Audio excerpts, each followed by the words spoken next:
Hello my friends, my name is WeeAddy and welcome back to the Pokémon Master Challenge. Maybe it looks a little bit different because last time we were in Pokémon Stadium 2 and before that we were in Pokémon Crystal. We are on Pokémon Gold right now for reasons that will make sense immediately. We will be jumping over to Crystal pretty much right away, but first we have something we need to do. Something that I would have liked to have done 3 episodes ago. Here we are at a Pokémon Center. And I have Crystal beside me. Oh, the trade cable's so short. Crystal is sitting here beside me in a Gameboy ready to go because we are going to initiate a trade. And this trade will just enable us to finalize things a little bit before we get stuck into the main meat of tonight's episode. So let us get in here. Let's save our game. Yes, we are good to save and overwrite. And we can go. I'm sorry I sound out of breath. I literally just, as I was starting stream, I ran up the stairs to tell Pikachu I was asleep for Pokémon Home. Because I ain't doing that shit legitimately. Pokémon Sleep is so boring. Like, it's just not a game. So I don't really care about just exploiting it for the Pokemon aspect and not for the sleep aspect. Anyway, we're going to do a small little trade here. Nothing special. I'm just going to be trading over anything I have here, Paris. And I will be trading over... You probably know where this is going. Seadra. Because Seadra, as you may have guessed from previous episodes, evolves. Because at the same time, you might have been thinking, oh, Adam, you're not using a Gen 2 Pokemon. Wrong! Here it comes! Our last team member's final evolution is finally going to happen. And we're playing Gold version so that we can actually see the evolution. If we traded from Crystal to Gold, we couldn't see the evolution. It's going to happen on the screen of Gold. So that's why we're starting with the Gold cartridge. But we'll switch over as soon as the evolution is complete. And then after that, we'll just jump right into Pokemon Crystal stuff. There's nothing really I need to do to beat around the bush. We're just good to go. We are not starting in front of we are not starting in front of our house at Newbark where we left off because during the episodes of Pokemon Stadium, we did jump in to do a couple things here and there. So if you've seen those episodes, you know that we have moved. Professor Elm will give us a call, told us he has something for us. But since then, we have nothing else to do. But here is our Kingdra. Kingdra being one of the only, like, dragon types in the game. Obviously, I think it's the only new dragon type, actually. And also, just being a Pokemon I've never really used on a team was the reason I wanted to use Kingdra on my squad for this one. And then I found out how late in the game you get Seadra. I'm like, oh man, okay. That's gonna be a pain in the ass. But, yeah. Oh, I need to trade them back. I almost forgot entirely about trading them back. Here you go. You can have your Paris back. Yes, just like in this game, I have a Paris that, has all the HMs on it. I don't remember if my Kingdra, I think my Kingdra was more of a special user, but I hope I didn't have return on it, because I I think doing this trade, even though we're trading it back, just erases all the friendship on it, I think. Okay, no, we do have return on it. We'll just have to build that back up. I'm sure by the time we get it to level 100, it'll have forgiven us. It is a shame. I never liked that aspect of doing trades like this, that your Pokemon friendship disappears. It kind of sucks. Because it's a mandatory process to get the evolution done, and all the friendship gone. Not a fan. That was an interesting sprite for the Kingdra, yeah. It looked like Alakazam a little bit, but there we go. Now the only thing we need is to get our full movesets, which are getting there. We still don't have a Psychic type move on our Espeon, of all things. We were so close at the end of the Elite Four to getting that done. But there we go, we can now wrap these up. And that is it for Pokemon Gold. And then Crystal I will save and switch over to the cartridge. Let me save that there. I don't think I need to save because I think it already saves, but there we go. And yes, technically, I'm still trying to avoid showing you the teams until much later, which is why you don't see them here. But I did upload a video of me shiny hunting Ho-Oh and getting it, so you might see some of my Pokemon Gold team members in that video. Hint, hint, plug, plug, go watch the video. But anyway, let me switch over the cartridges. I will be right back. I'm gonna be like 2 steps away, you know. I'm not gonna be far.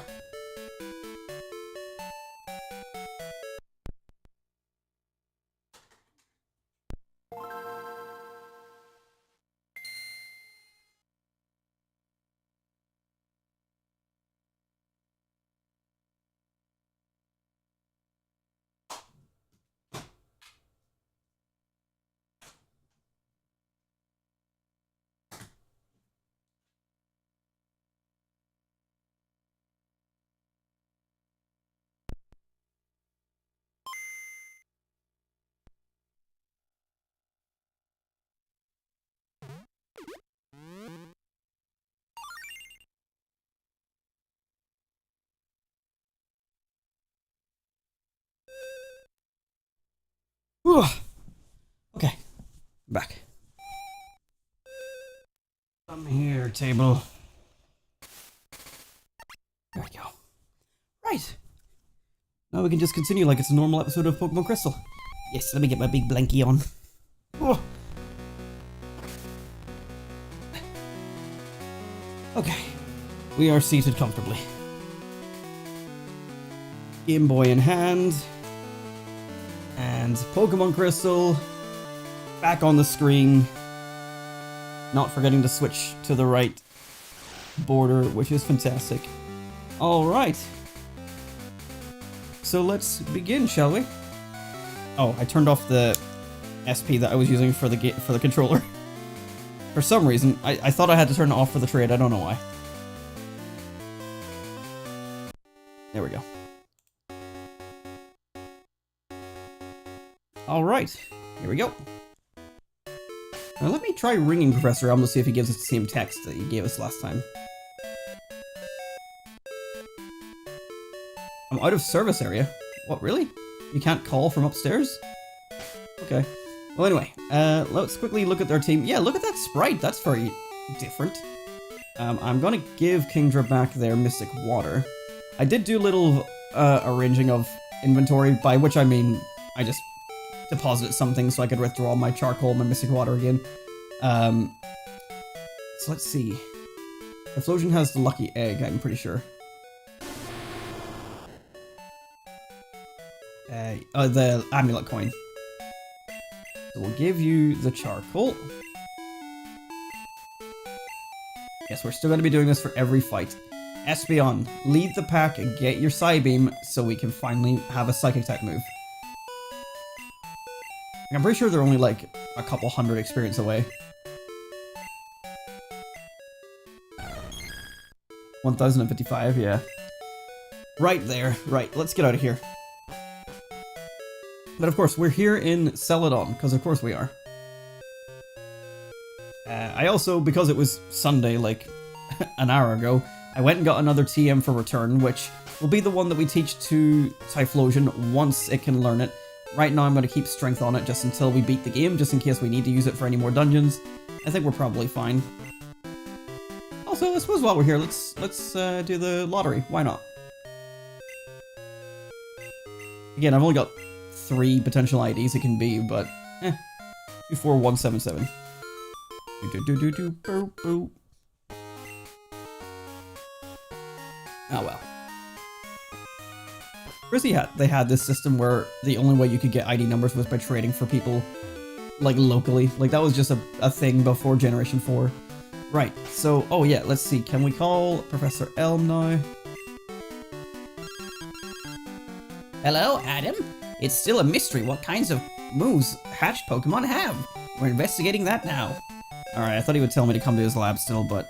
Anyway, well, basically, you saw it in the Crystal videos, or in the Stadium 2 videos. We need to go to Professor Elm's lab. And we really have nothing else to do in between. But also, while we're here, I mean, I showed this off in Stadium 2 as well, but let's look at it on the big screen.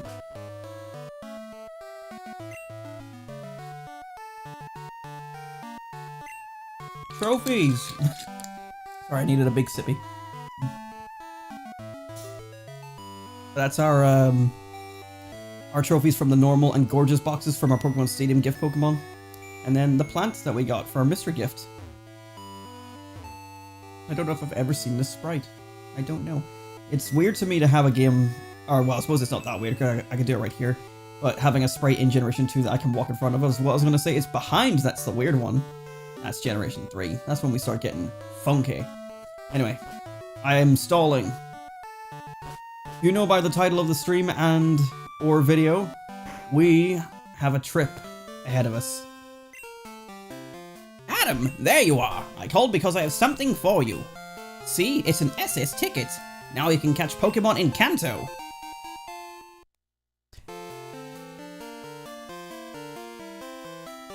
When did that become something you habitually say, Brisk? The ship departs from Allvine City, but you knew that already, Adam. After all, you've traveled all over with your Pokemon. Give my regards to Professor Oak in Kanto.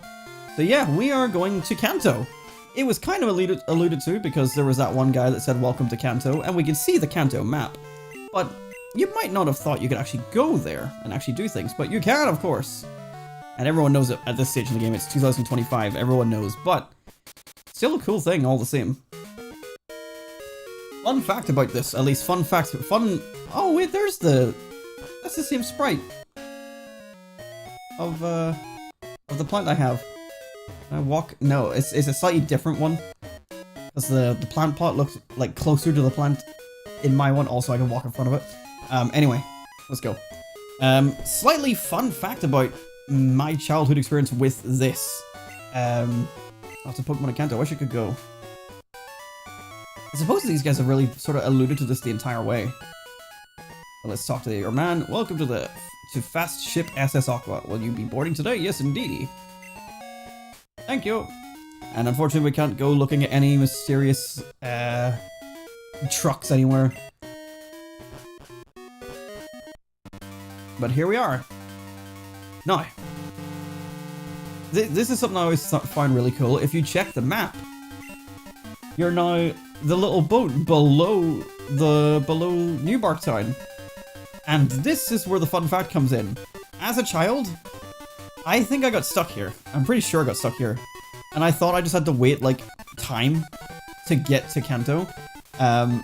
Because I clearly didn't... Essentially, all you have to do here is a small little side quest on this boat, and then you move on to Kanto. But if you don't do the side quest, you never get there. But I just perpetually tried to, like, save or sleep and reset and try to move on, not realizing I had to do the little mini quest. I was a child again, I was like 6 years old maybe, so I didn't realize that. So eventually I just gave up, and you know, it's one of the many times where my save file eventually corrupted. But yeah, I always find it cool that you're off of the map by doing this, but I always thought I had to just wait. And I thought the idea of having to wait for the boat was really cool, in the sense of like, wow, it's like you're actually traveling. I also thought it traveled like along the map more, like you saw it in different parts of the map, and that's why it made me think I had to wait, but that's not the case. Essentially, we just have to do a small side quest, which is this guy. Oh, excuse me, I was in a hurry. My granddaughter is missing. She's just a wee girl. If you see her, please let me know. Apparently young me was too dense to realize that meant go find the child and bring it back to the old man. I don't know how I never did. I guess I was one to... When I was younger, I tried to avoid trainer battles as much as possible. So, I didn't really explore a lot of these rooms, probably, is what I have to guess. But this is our room. We can actually sleep here and gain our health back, which is why I thought it was possible in Gen 1. I really was convinced it was happening in Gen 1. Also, the looping song made me think I was moving. I'm like, I must be getting there. I must be getting close, right? I'll be like, nighttime now, right? Also, how does a PC connect here? I don't know. But yeah, let's just go through the rooms then. Nothing in here. There's nothing in here. Thank you. Yes, okay. Even the game said so. Not too long ago, a few weeks ago. Oh, okay, I see. I think it has been a while since we've had a little chat, so I have not been familiar with your new favorite phrase. I will not be engaging with that phrase. It was bad enough when it was, but we're not doing that one. Sand Slash to start us off with, level 31. So now levels are a little bit back to normal now that we're no longer facing the Elite Four. Oh, it's nice to be playing Pokemon Crystal again. I have been wanting to get back to this. I try not to like mention how long it takes between streams so that whenever the actual videos are up, it's a seamless experience. But like, I have, wow, one fight and we got that. Trying to learn Psybeam, hell yes. I will, hang on, let me refer to my movesets here that I predetermined. I will be teaching it in the first slot, but I'm just going to get rid of Tail Whip since Quick Attack is still useful. And I'll just swap those around. Golem! I can just use another hidden power on this, but let me switch these around. I love that you can do it from the fight menu. Like, how did they get such a good thing from the first game? They had that integrated. That's a great idea. And I actually think, like, I don't know if you can even do it now in Scarlet and Violet. Like, it's weird how we've regressed. That's too much to handle. Oh, hi, Mother. While shopping today, I saw this adorable doll. Oh, we got a new doll. Cool. Good thing I'm totally able to come home and see it. Nothing in the trash. Nothing in the trash. Oh yeah, but it's been a while since I've played, and I tried to say that I try to avoid bringing up like how long it's been between because I want the sessions to feel seamless whenever you watch them, but like go in a playlist and watch them in order. But I have just been quite busy and very tired. Like even tonight, like I was intending to stream around like 7 PM and it's now midnight, and that is because I went out for some Pokemon Go stuff earlier in the day, and like I slept in rather late today as well, but I went out and did some Pokemon Go stuff, and then when I got home I played a bit of COD for like an hour, and then I was like, right, I'll make dinner. But like right as I was wrapping up COD and thinking I'm ready to make dinner, I was like, man, I'm just so tired, I need to lie down. And I know that I'm going to fall asleep, but I can't help it, I'm just so tired. And I just lay down, I wrapped up in my little blanket, and away I went into Dreamland, and I just didn't care. And I was just there for the entire like evening. Like Sybil was waking me up a couple times wanting out, and I let her out, and then I went back to sleep. And I didn't get up until like 11 o'clock, and I was just like, man, I still feel tired. I don't know what it was, I was just exceptionally worn out for no reason. It was kind of weird, because I had no reason to be that tired, but it was. And that's why, like, a lot of times it's like, I get things, like, put off, like, I don't get videos done, or I don't get, streams done. It's just, I get overwhelmingly tired, or I don't have the time, or, like, I want to use the time for myself, because, you know, when you work a 9 to 5, it gets very hard to find time for yourself. And especially this week, like, I hate being one of those people that tries to make a big deal about it, but I'm going to be 30 this week. My birthday is on Thursday, so I expect that there will be things happening with friends and or family, so I'm going to still be busy this week. And it's like, man, I don't really have much of a... I don't really care about my birthday all that much, especially the 30th. It's like, it's just another day.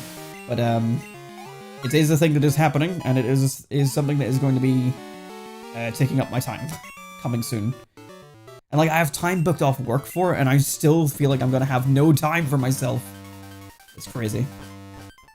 But hopefully, I can catch up a bit on videos, because I have successfully so far been uploading weekly, which is the goal for 2025. I have not failed a week yet. But I'm running out of stuff, and I haven't been editing nearly as much as I want to be, so I'm concerned. But we'll see how it goes. We'll see how it goes. I ran out of my sleep pills, so I can't sleep more. Can you not get any more sent to you, or prescribed to you? Like, that doesn't sound great. I've never done sleeping pills, but I'm not really a pill person. Like, if I need medicine, I can't take pills at all. There was a thing I needed medicine for, and they gave me pills, and I tried. Dear God, I tried to swallow them, and I just couldn't do it. And I had to go back and be like, look, man, I appreciate this is what adults need to do, but I cannot do this. I need a liquid form, otherwise I am out of luck. And thankfully there was a liquid form of the medicine I needed. I don't know why that wasn't proposed to me as like, would you like tablets or liquid? And they were just like, because I just wasted that medicine. But yeah, I cannot do tablets at all. Even like painkillers, like I know plenty of like people, like as far back as whenever I was just a teenager working in retail. I would always hear about like some of the older people at the time being like, oh, I need to take my painkillers, and they always were taking tablets, and I'm like, how do people just like down tablets on a regular basis? And also, why do people always need to be taking painkillers? Headaches is what I gathered.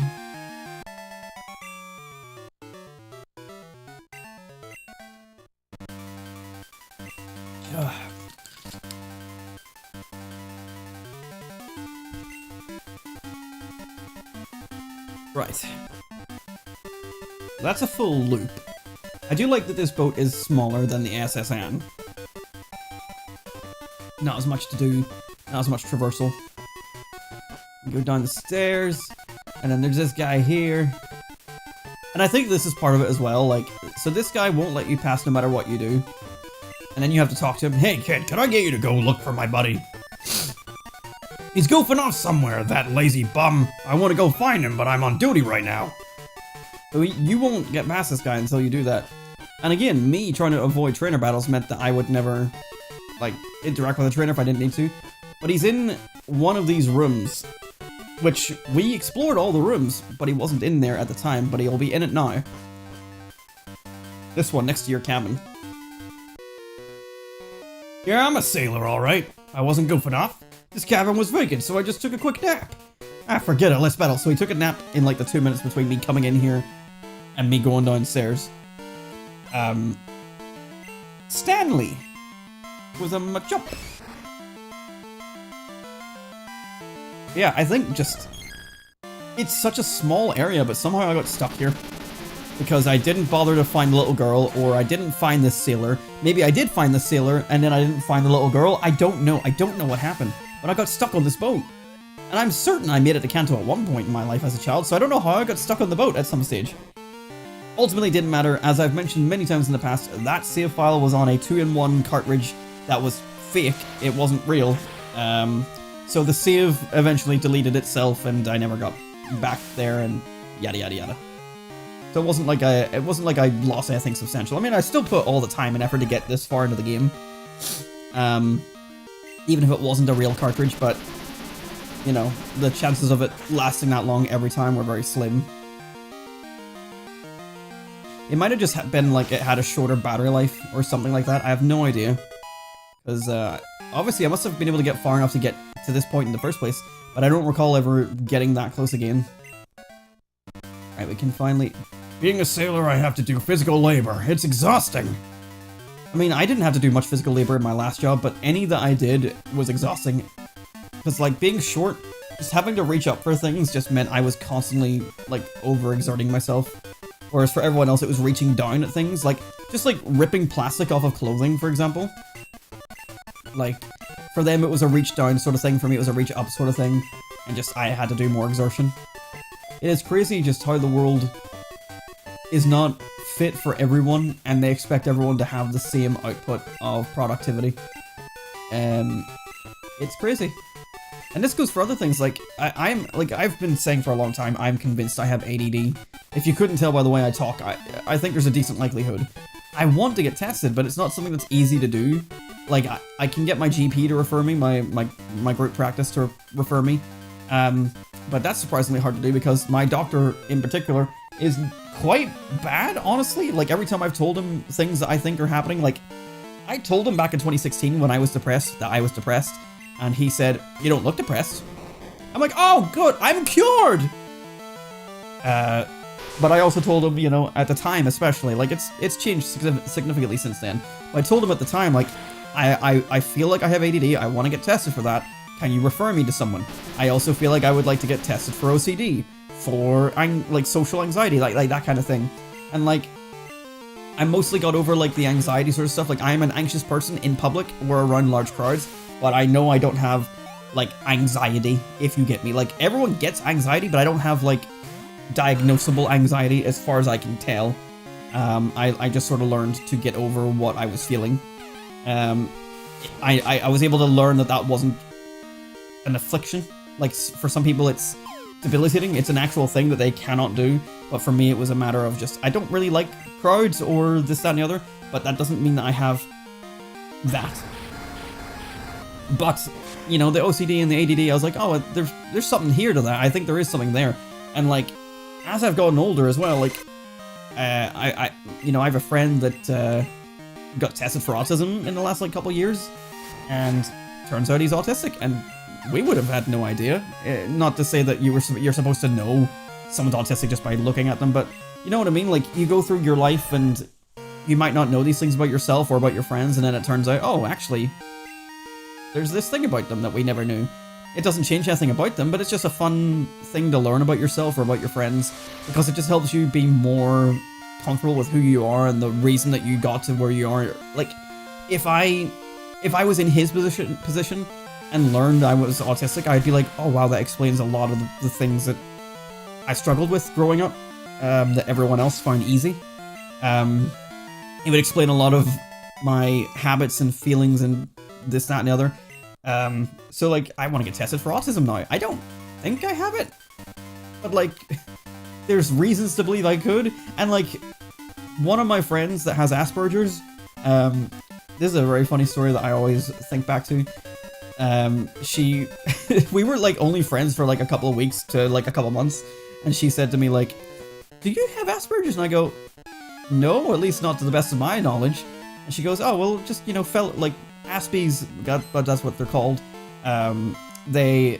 She's like, oh, you know, usually autistic people or Aspies are able to sort of, essentially, like, not use. I'm just using this term as a easy way to describe it, but, like, able to gaydar in to people that have the same, you know. But so she was like, oh, usually I can, if I, like, because I have Asperger's, I'm able to sense that out in other people. Not sense it out, but, like, sort of see it in other people. And I'm like, well, I appreciate you. Like, for a lot of people, like, it could come across as rude or something like that there, but obviously, like, I could tell it was from a genuine place of just intrigue. And obviously there's nothing wrong with that kind of thing anyway, like, if I had it or if I didn't. But she asked me that question and I was like, no, I don't think so, not to the best of my knowledge anyway. But it was interesting that she said that, and then, like, you know, years later, I'm now sitting here thinking, like, man, could I? Maybe not Asperger's, but just, you know, just autism of some sort of scale. Especially with my friend, like, getting tested and then having it confirmed. It's like, wow, okay, well, maybe there's something to this. So I'd like to get tested. But ultimately, I think the main thing I have would be ADD. I'm almost positive that one's, like, in me. And it would just make life a lot easier to know it, because it would explain so much of my childhood. And it just goes back to what I was saying about, like, careers, or, like, the way the world is built. It's not built for people that are not the norm. Because, like, for me, height, as I mentioned, like, trying to tear these things down, having to reach higher than other people, like, the same shelf is a challenge for me compared to other people because of my height.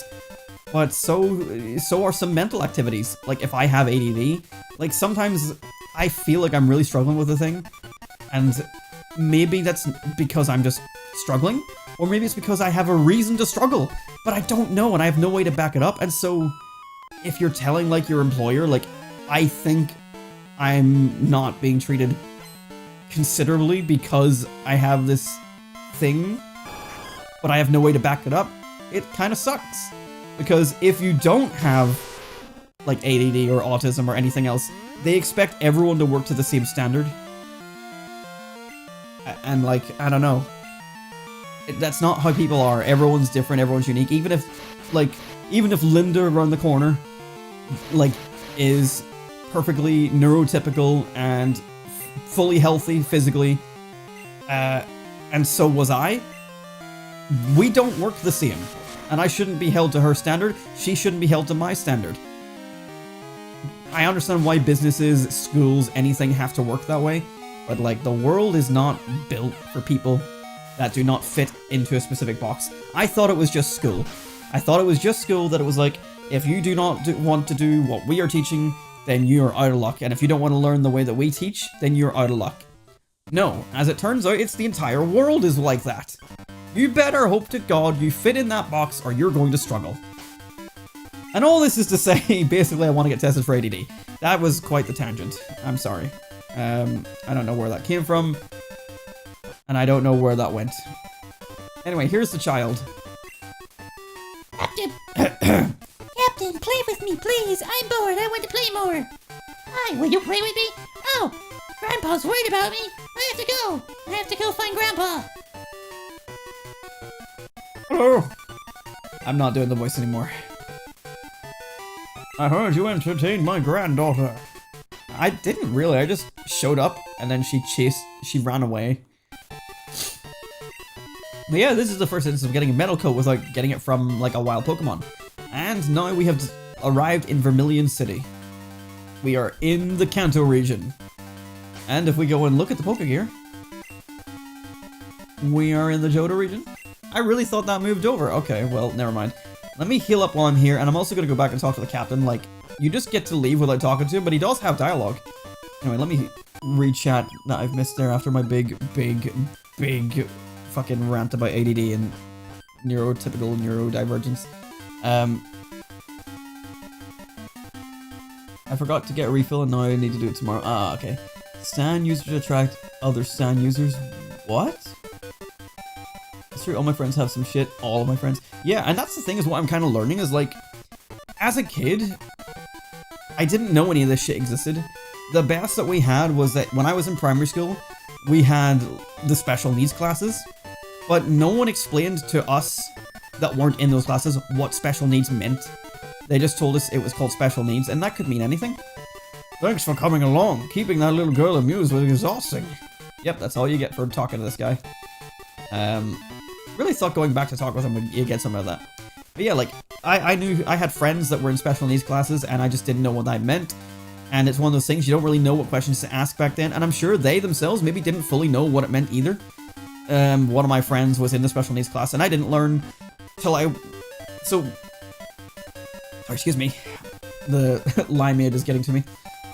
I had a friend that was in the special needs classes while we were in primary school, so this is up till the age of like 11, basically. And it wasn't until we basically stopped talking at some point whenever I was maybe like 17, 18 that I clocked, oh wait, he was in that class because he must have had something that I didn't know. And again, I only found out maybe in my 20s what that was because I don't remember if it was his mom who told me or what, but like, again, it's like, you never really think about asking these questions when you're a kid. And then when you get older, it's like, oh, is this something I shouldn't ask? Should I be able to ask this? I don't know. But I then later learned that he also had Asperger's, and I'm like, oh, okay. When I think back, that makes sense. Like, I was able to identify certain things as a kid that I was like, huh, why does this guy do this or do things like this? But I never thought it enough to, like, ask the questions when I was a kid because, you know, as a kid, everyone just gets on the way they get on. I don't know. But as I've gotten older, it's like, oh, yeah, I'm sort of noticing it around me. Like, a lot of people are, you know, they have this or they have that, and it's just... I'm glad that it's becoming more aware and people can get the answers they need. I wish I had those accessibilities whenever I was in school, because I would have really appreciated it. It's just nice knowing about yourself. And I suppose in a way, like, you could kind of look at it and be like, oh, well, if everyone has blah, then no one has blah, you know, the fucking syndrome bullshit, whatever. But at the end of the day, like, I think it's just because it was under-tested when we were younger, and now everyone is finding out and they're just learning what they are to themselves. And I think that's fine, and I think that's cool. I just wish it was more accessible, because your GP in the UK, like, your GP can refer you, but the waiting list might be multiple years.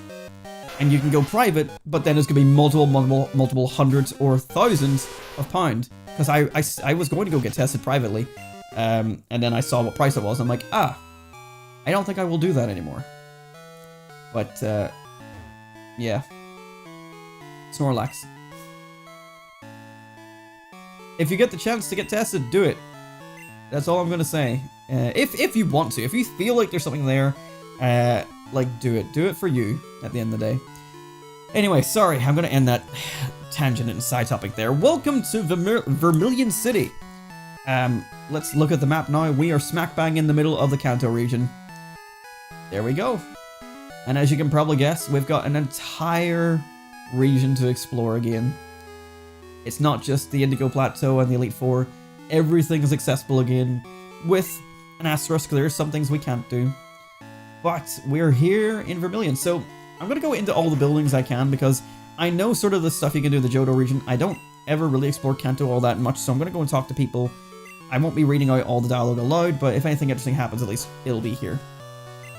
Because I typically just don't do this. Usually when I get to Kanto in my Gen 2 playthroughs, like, I really just sort of dive bomb in terms of, like, my interest. It sort of feels like, in a way, like, I kind of feel sloggy when I come to Kanto, because it just kind of feels like, oh, okay, more of the same. And also the Kanto gyms go by really quickly.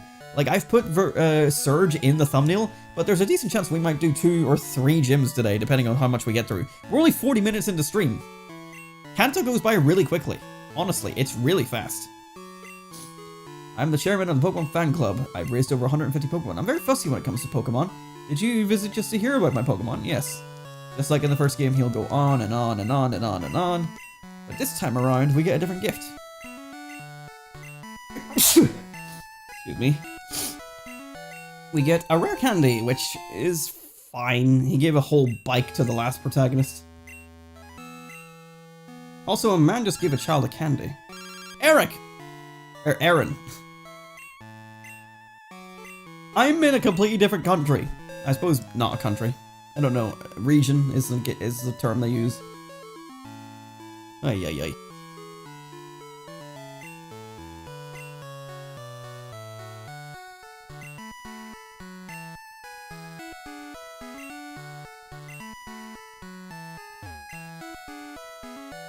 Right back.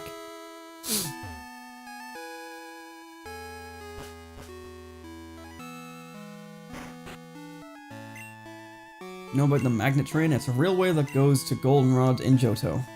I want to go to Saffron to see the magnet train.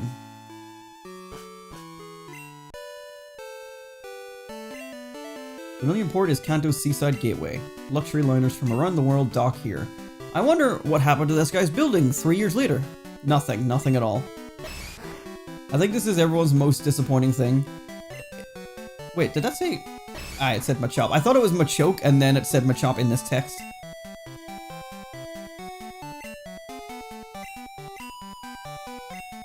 Oh, that's why, okay. Do you want me to give you money? You're an old man. I don't think you've got many money-making opportunities left in you. I don't know. Fishing Guru.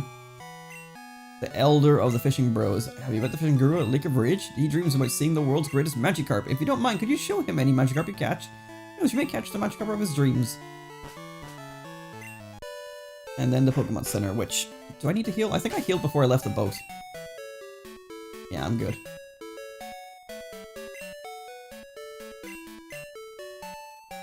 I did get them in Johto.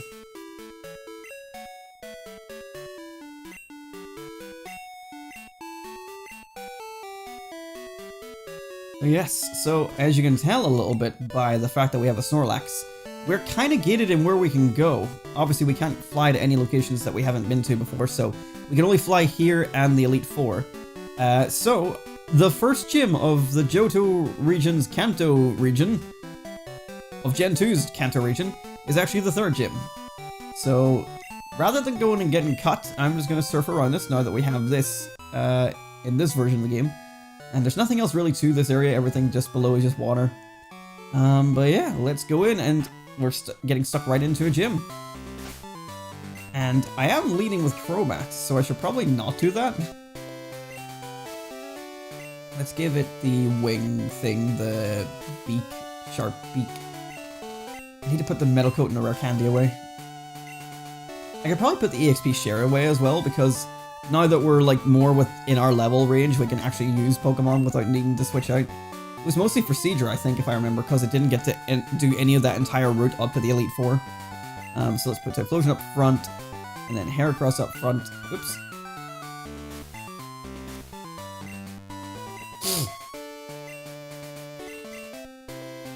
And Amulet Coin. I forgot Heracross knows Earthquake now, so we should be able to just absolutely wipe the floor with this gym. Lieutenant Surge recognized my potential with electric Pokemon. Think you can beat me? But now we have new music for the Kanto region. I'll be honest, I don't really like the Gen 2 arrangements for the Kanto music. I actually think Gen 1's versions are better. I appreciate that they made new versions, but I actually think the Gen 1 versions are better. I don't know why. There's something about the Gen 2 ones that don't make... They don't hit the same. They sound too soft. I don't know how to put it into words beyond that.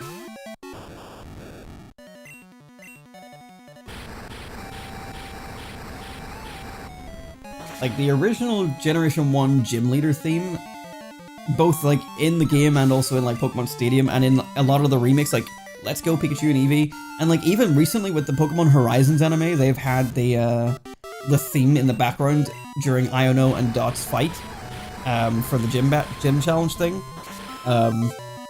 The Generation 1 gym battle music is so brilliant, and I don't think Gen 2's version, and Heart Gold Soul Silver follow this problem as well, I don't think they do them justice, in my opinion.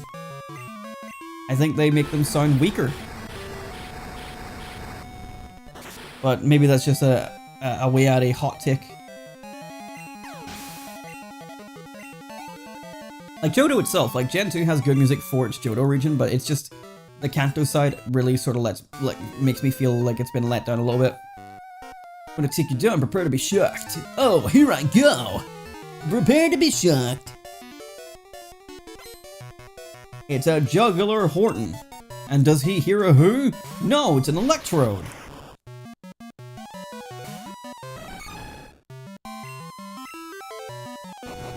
I didn't intend to send out Heracross and just Earthquake everything, but Heracross was the next to level up.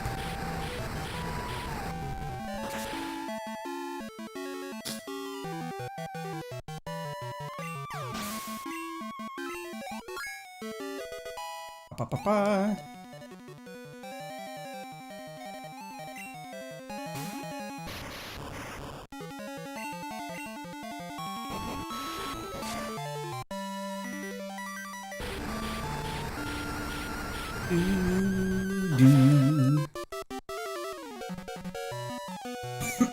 Excuse me.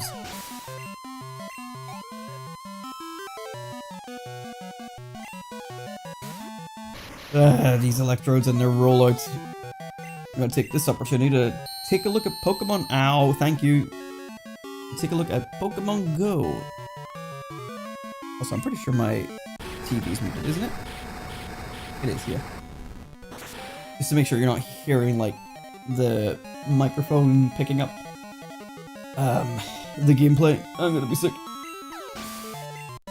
Let's see what we got. I said we got a Clamperl, we got a Skrelp, and we got a Jinx, and a Murkrow. And then my daily spawn is a Nickit, which is a new introduction there recently.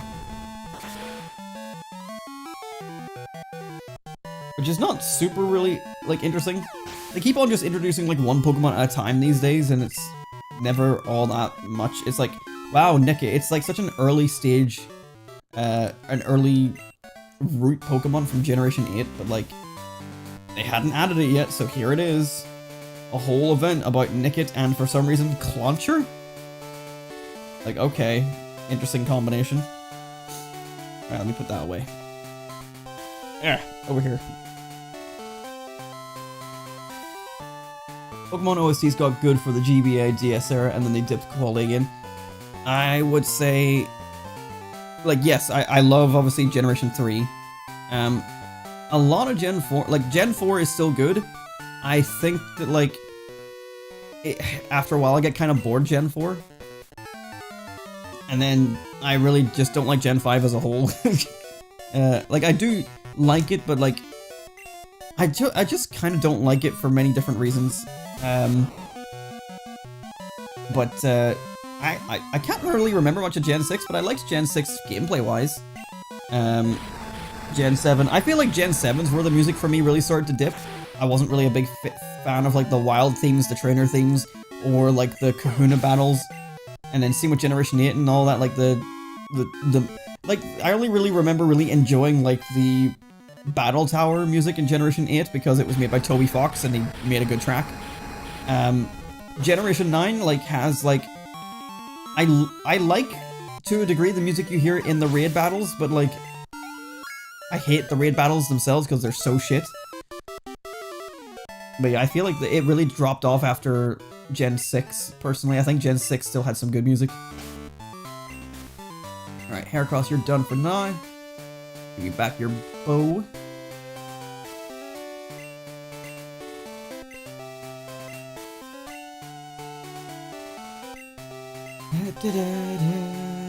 Typhlosion. So that means next up is Crobat or Kingdra again, which I suppose Kingdra resists electric. Let me see, what moveset are you supposed to have?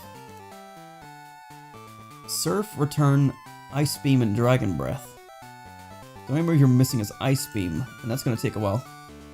But you also don't have anything super effective against this upcoming fight. You know what? Let's just put Donphan up front. This match is made for Donphan. But yeah, no puzzle. We just get to walk straight in.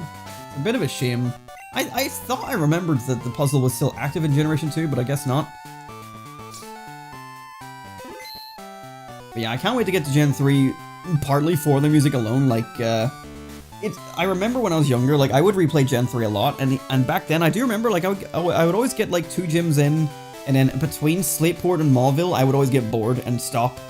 But, like, I love Generation 3. And then lately, in my car rides to and from work, I've been listening to, like, Dr. Pez's 19 minute long Generation 3 symphony thing that he did, and it's just so good. I love Generation 3's music. Like, that's obviously my number one if I had a tier list of it. Anyway, we're here to do Generation 2. Hey, you little tyke! I have to hand it to you. It may not be very smart to challenge me, but it takes guts. When it comes to electric Pokemon, I'm number 1! I've never lost on the battlefield. I'll zap you just like I did my enemies in war! It's time for our 9th gym badge! Lieutenant Surge, with 5 Pokemon this time around. Starting out with Raichu right off the bat. Level 44, so the gym leaders do have higher level Pokemon than us still. And don't worry, that will continue to happen. Even though there's going to be plenty of trainers for us to fight, we will never catch up in levels, because Gen 2's level curve is weird as hell. But we're going to just steamroll this with Donphan. It's really not going to be a challenge at all. Wow. I always have to see how close we get to leveling up there. 12 XP, jeez. Now this will put Donphan ahead of Typhlosion, but we'll just lead with Typhlosion next. Or maybe I should lead with the other 2 first and get them to level 38 and then lead with Typhlosion. I don't know, because we're probably going to end up doing a second gym today, which means I might have to edit the thumbnail to include the next gym leader or leaders. I really don't know. I really don't know how quickly we're going to blitz through Kanto, because with Johto, I was able to, like, sort of do it in a way where we were able to do, like, 1 gym per episode, if anything. The only time we did double was whenever we were basically right about to do the 6th and 5th gym at the same time. And then instead of it being one gym per episode, it was one episode leading up to both, and then the second episode was for both of them. So it still sort of works out in the right way, but it was just how long it took to like get to that point that night.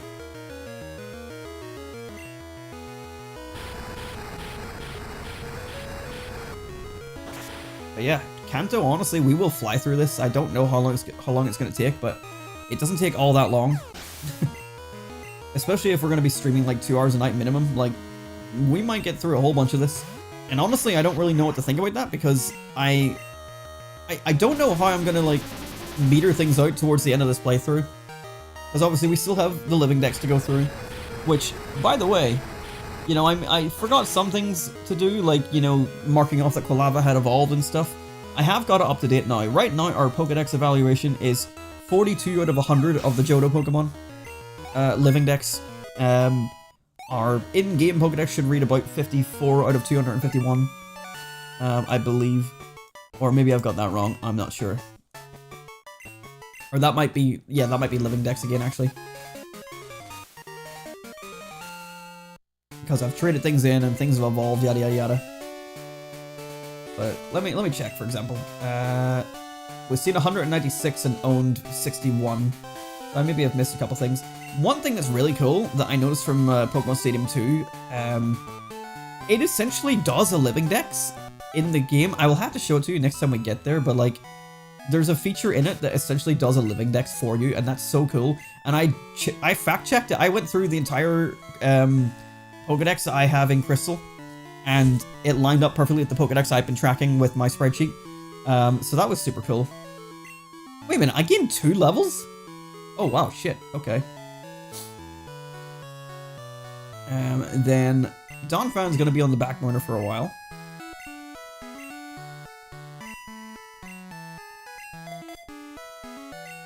Let's lead with Crobat again.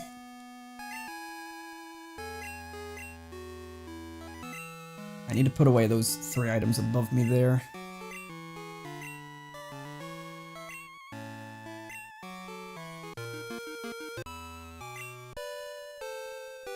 It's rather annoying they decided to keep that bush there and the other like HM related stuff.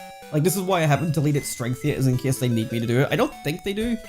I really don't think there's really any caves left in this game that require strength. But just in case, I'm keeping it. I don't think we're gonna need EXP share for the rest of the game, at least not for now. And let's go heal up.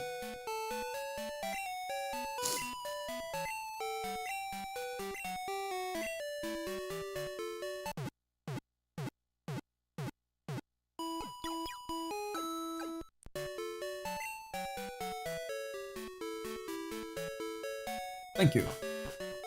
Alright, so our only way we can go is up. I'm just gonna drop a save. I don't know why, I just like to make sure I'm saving my game as I go. But yeah, oh, you know what, that's probably part of the thing. I never actually marked Kingdra off on my list here. I also need to change Seadra.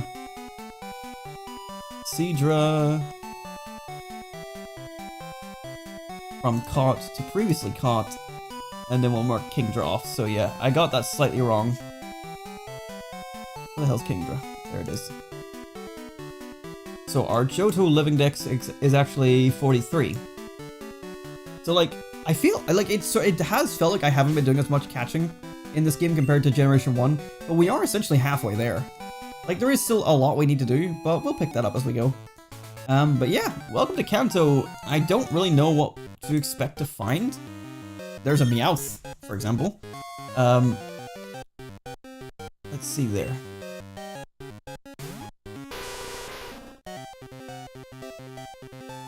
Let's run away from that. Where are we now? So we go to the north exit, so Route 6. So, as usual, I'm using Survey just to see if there's any Pokemon that we might be missing that I need to collect on this journey. It is nighttime. And no, there would be something here to find if it was morning or day. As per the normal, I do not play during the morning or day because I don't have the fucking time. So now it's all Generation 1 Pokemon on this route.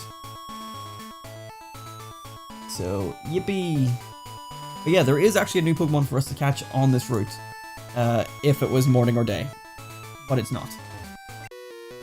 My Fanpy is the cutest in the world. It's people like this where I'm like, oh, they're looking at each other, they mustn't be trainers, and you click on them and they are. It's like, it is weird to me that sometimes they don't have them poking out, trying to intercept you.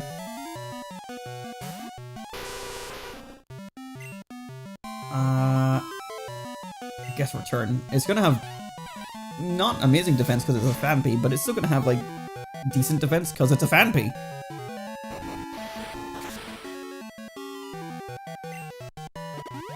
Oh, don't leftovers. What, berry, okay. I probably should use fly so that the rollout would guarantee a miss.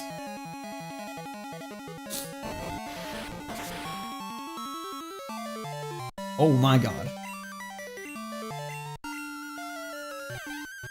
Less of that, thank you very much, Fanpy.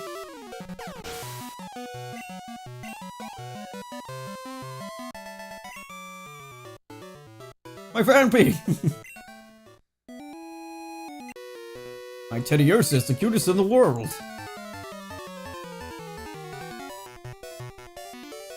Is it also no rollout?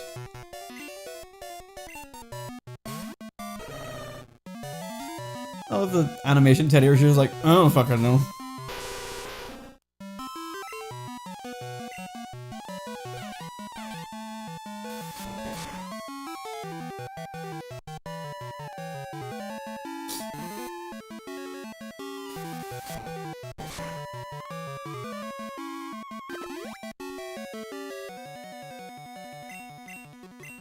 You know, it's kind of rare to see random trainers using held items. I know people always say about it, like, that Pokemon games are too easy, but they really do need to make, like, trainer battles have more stuff like that. I always love the sprite of the child in this. It looks like, I don't know why, but it gives me the vibe of the kid from Shrek. It's like, do the roar. Gives me that voice vibe from that little face. I love you, Daddy. Hello, Todd.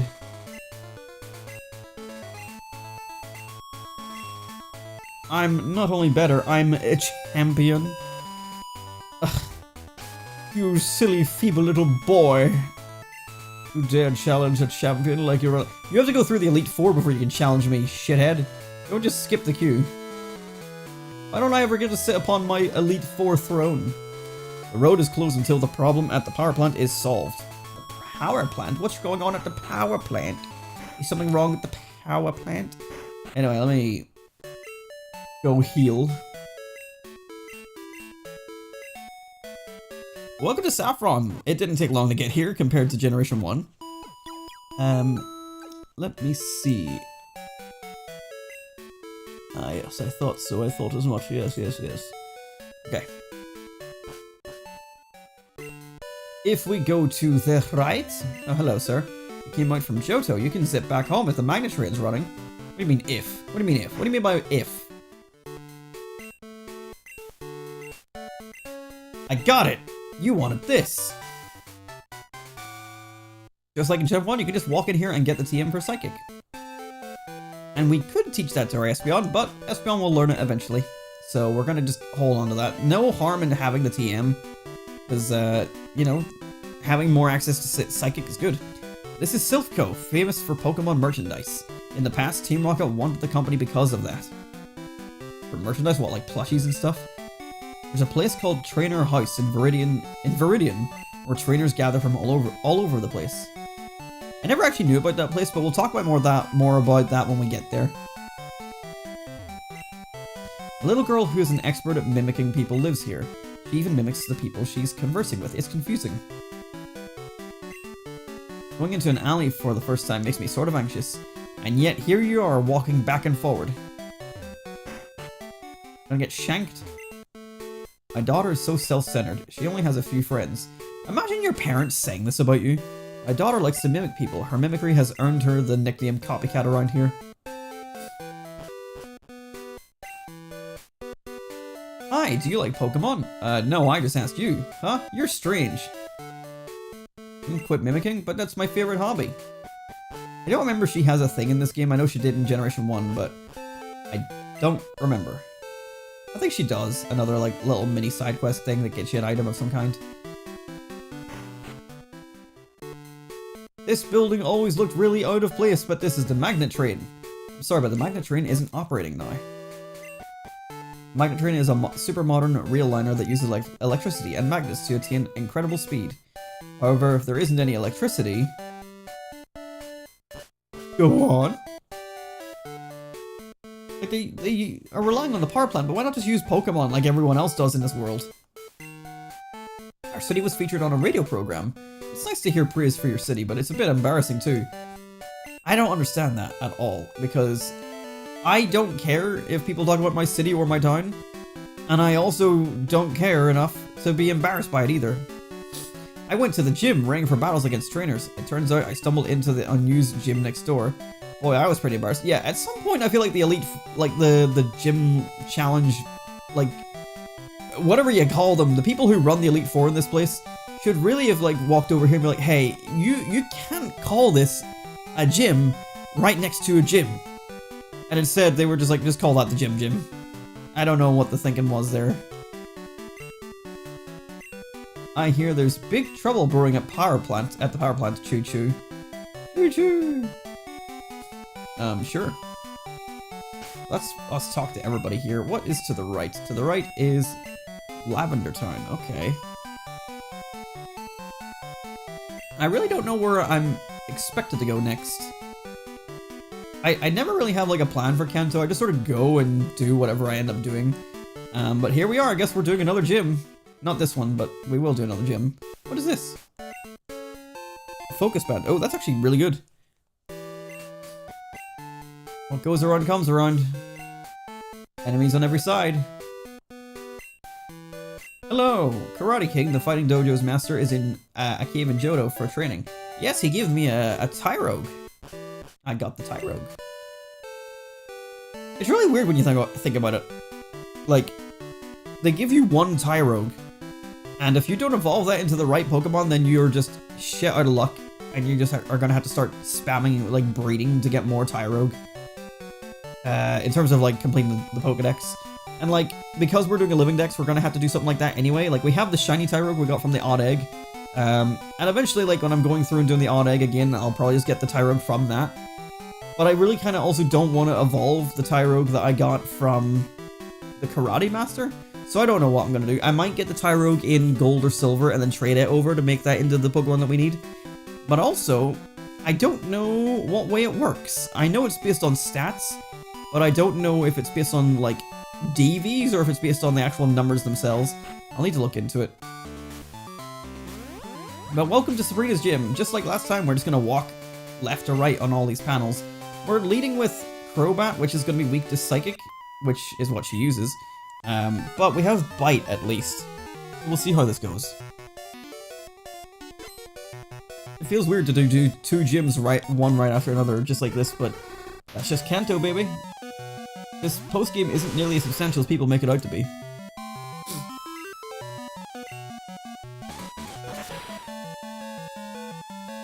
Oh, that's not enough.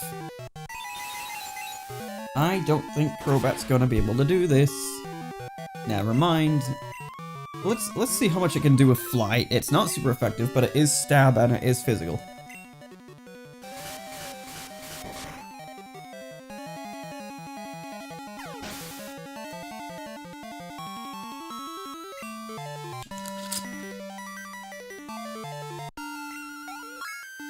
There you go. Excuse me. There you go.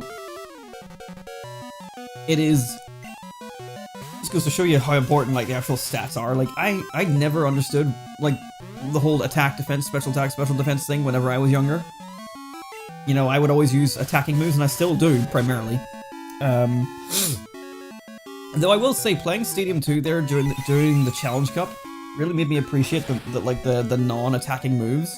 It really seemed like a lot more of them were useful in that cup. But I'm more of an attacker than a status afflictor personer, so... And I did, when I was looking up movesets for these guys that I wanted to use, I did have some ideas of different moves I wanted to use that were not just attacking moves, but eventually I just settled on... I like having as much coverage as possible, like type-wise, just to go for like raw damage.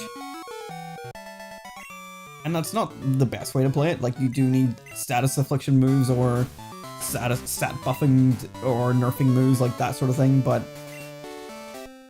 it's just the way I play, baby.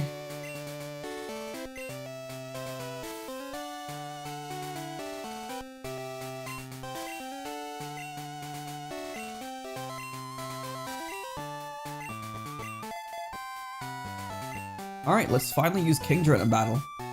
It won't have any super effective moves, but at least it'll be still a strong Pokemon all the same.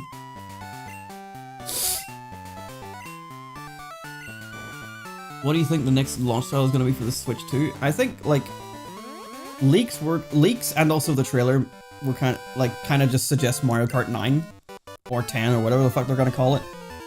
But Mario Kart basically is what I'm thinking. Like, I don't think they've got a new Legend of Zelda this time around. And I don't think they've quite got a 3D Mario, but it'll come out pretty soon is what I would assume. So I think Mario Kart is like just the best option you can get out of that. Alright, let's see how much Return does. Because we did trade Kingdra at the start of the episode, so their friendship might be very low. I can't tell if that's good or bad. Surf and Dragon Breath are both going to be special, so I'm just going to stick with Return. Mario Kart 8 is the top Switch game ever. Yeah. Unfortunately so, which is real sad because Mario Kart 8 is ass. I mean, it's fine. It's just so fine though that it becomes ass. See if I chose Mario Kart 9, but that'd be like Nintendo blowing their entire load right out of the gate. I wouldn't say that's them blowing their load. I think that's them going for, we have had Mario Kart 8 for a long time. We have had time to work on a new entry, and also Mario Kart 8 was huge on Switch 1, Switch 2, having Mario Kart off the gate will also be huge, and they're not wrong. I am personally looking forward to Mario Kart 9 purely on the basis of I want Mario Kart 8 to die. But like, I'm worried that it's gonna be just Mario Kart 8 again in feel, but I really hope it's not. I want another game that feels like Double Dash. I'm sick of pretending that having stiffer controls and the way... I'm just sick of Mario Kart 8 so much. I want it to feel arcadey again. I want it to feel fun to drive, which it doesn't in Mario Kart 8 at all. But I don't know how they're gonna achieve that. Why would people not buy 9? People fucking eat Mario Kart up. Like, that's why Mario Kart 8 is the biggest Switch game. People love Mario Kart. It's an easy pick for everyone. Even if you're not a Mario fan, Mario Kart is such an easy pick. It doesn't have... That doesn't happen with other games, really. Like, you don't see that with Mario Party. Mario Kart? Yes. Everyone plays Mario Kart. Let's go for Dragon Breath. Like, I have friends that are not Nintendo fans, but they've been considering buying a Switch just for Mario Kart. I'm not kidding. Like, it does happen.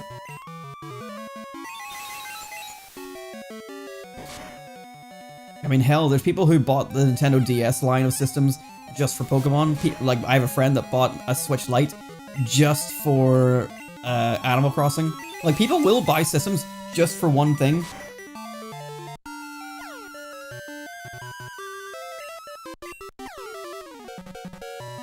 Come on.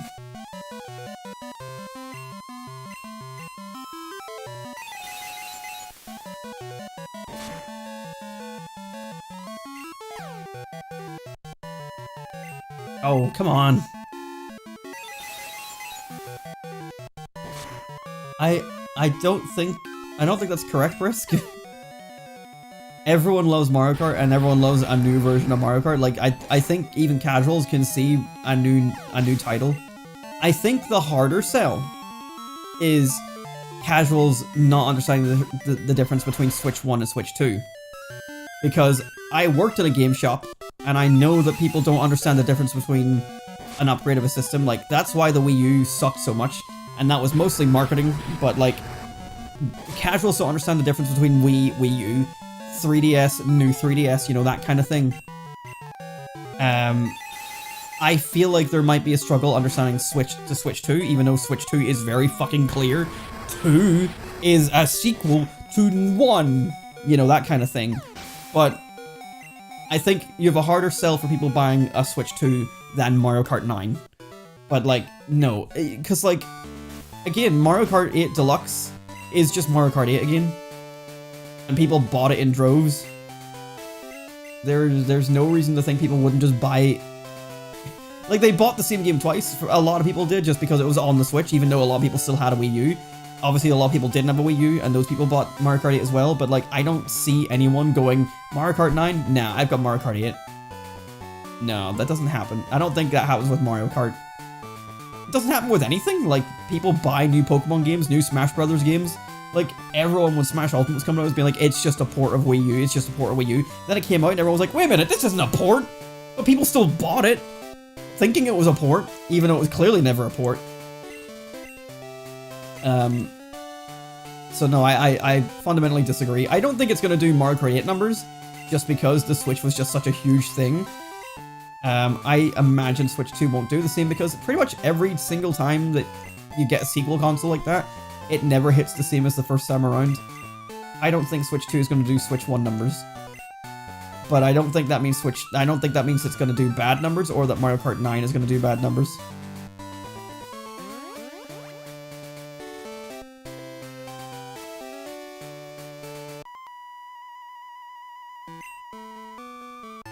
My soul is telling me that I want another Mario Kart Double Dash style game.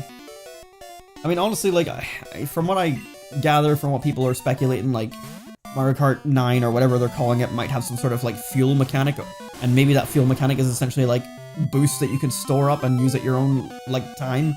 And that's cool. I like the sound of that. I hope that the gimmick is fun and interesting, and, well, that's basically it, fun. But I also just hope that the actual, like, physical driving feels arcadey again, because ever since Mario Kart 8, it has not felt arcadey. Like, I think Matt and I sometimes talk about it, but, like, he sort of remembers Mario Kart 7 feeling more like Mario Kart 8. I think there's more drifting options in 7, like, it feels like it controls tighter, or, like, not tighter, but, like, looser, I guess. Like, I can pull a very tight drift, but I can also pull back so that I can, like, not hit a drift exactly the way that... I don't know, I just think it controls better for acceleration, for drifting, for turning, you know, anything. Whereas I would say that 9 is one of the most stiffest feeling kart racers I've ever played. Did I say 9? I meant 8. There we go. Works every time. Alright, I'm gonna lead with Typhlosion, even though I don't think they're gonna be able to last very long.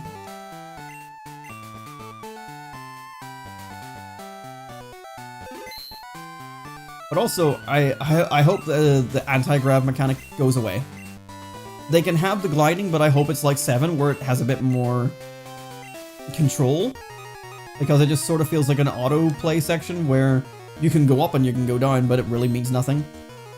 And I just kind of just don't like the way the water controls at all, so... In general, I just want Mario Kart 9 to feel better. It really sort of felt like, at some point, that Mario Kart 8 was kind of about the graphics almost in a way, and the jazzy music over the actual gameplay. And I know that's just because I'm bitter about it. Like, Mario Kart 8 is actually a very, very well put together game. It's really good. I'm just so sick of it. I'm so sick of it.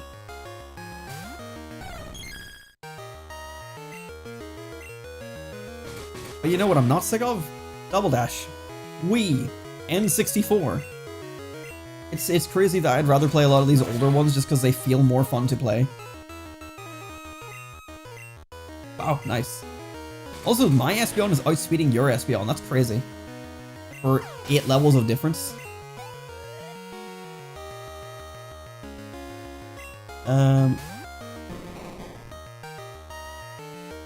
Mario Kart 8 had legs.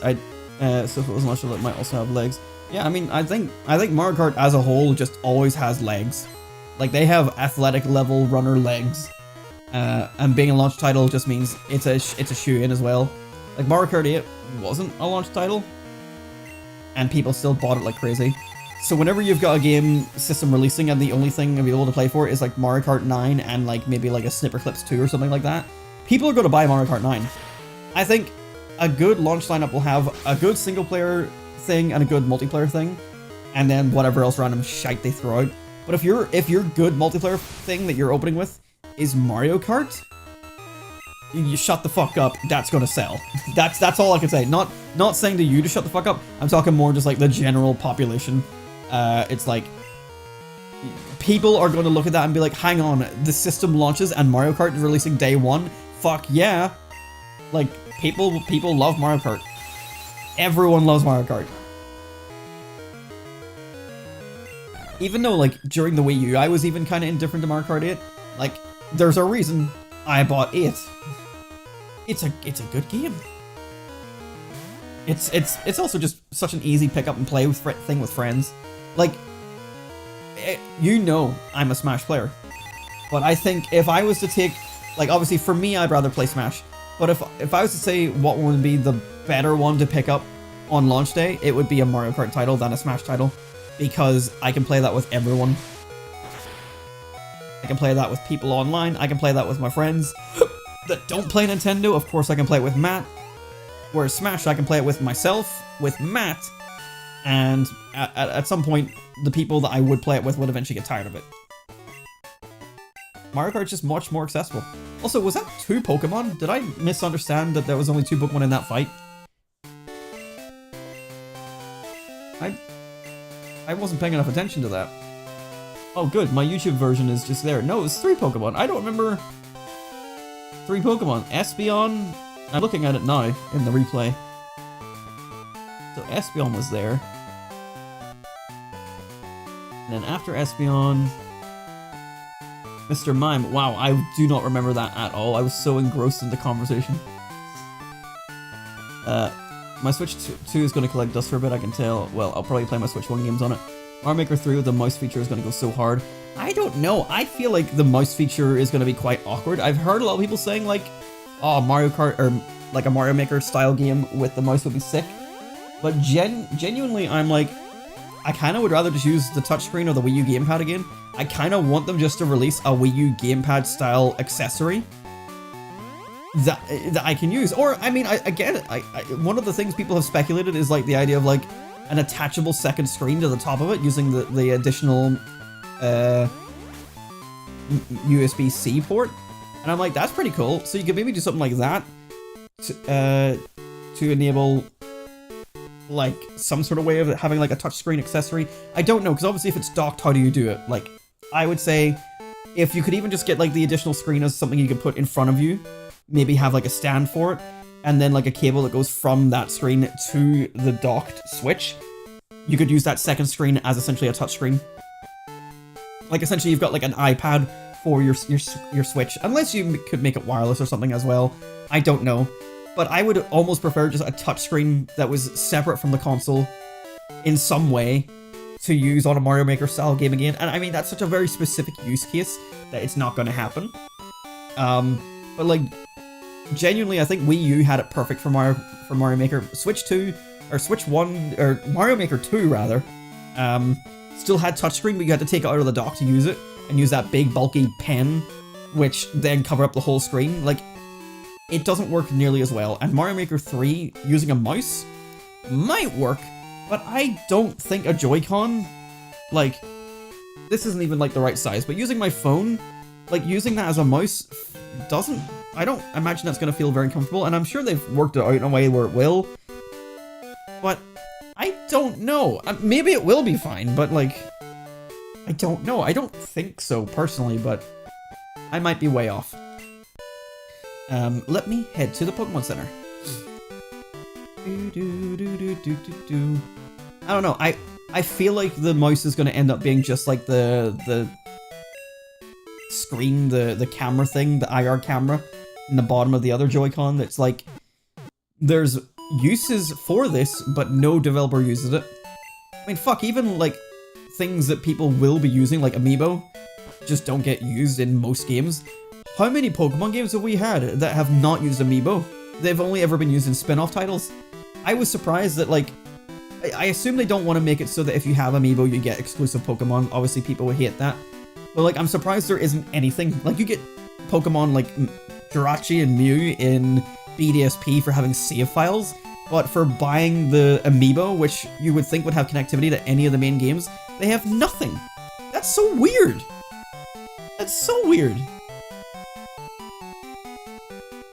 But yeah, so quickly look back at your messages there. I'll probably also just mostly play my Switch 1 games on it, like Smash and stuff.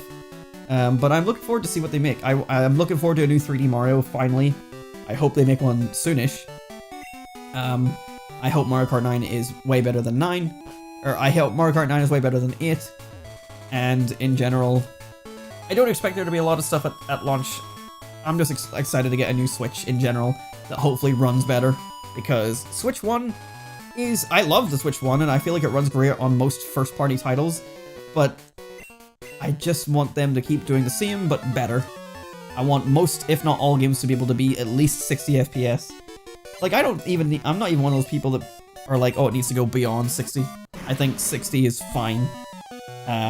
60 FPS, you know, 1080p output, like, that'll be fine. Just do that. Give me that. Let's have that.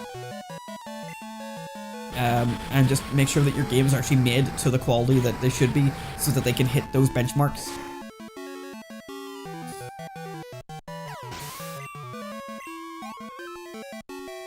And also just make nice fun games again, like you have been doing. They have been doing good stuff with the Switch, but keep it up, keep doing it.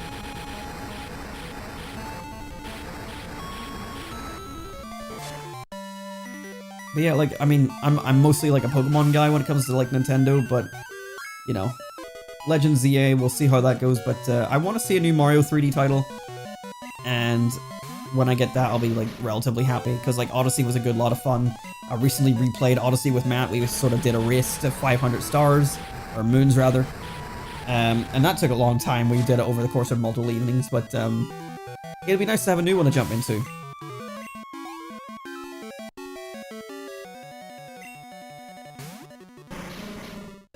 But I don't really have anything else other than those two, like a new Pokemon title and a new Mario title. Like, you know, I'm not a Zelda guy, so I still haven't played, you know, Tears of the Kingdom. I have it.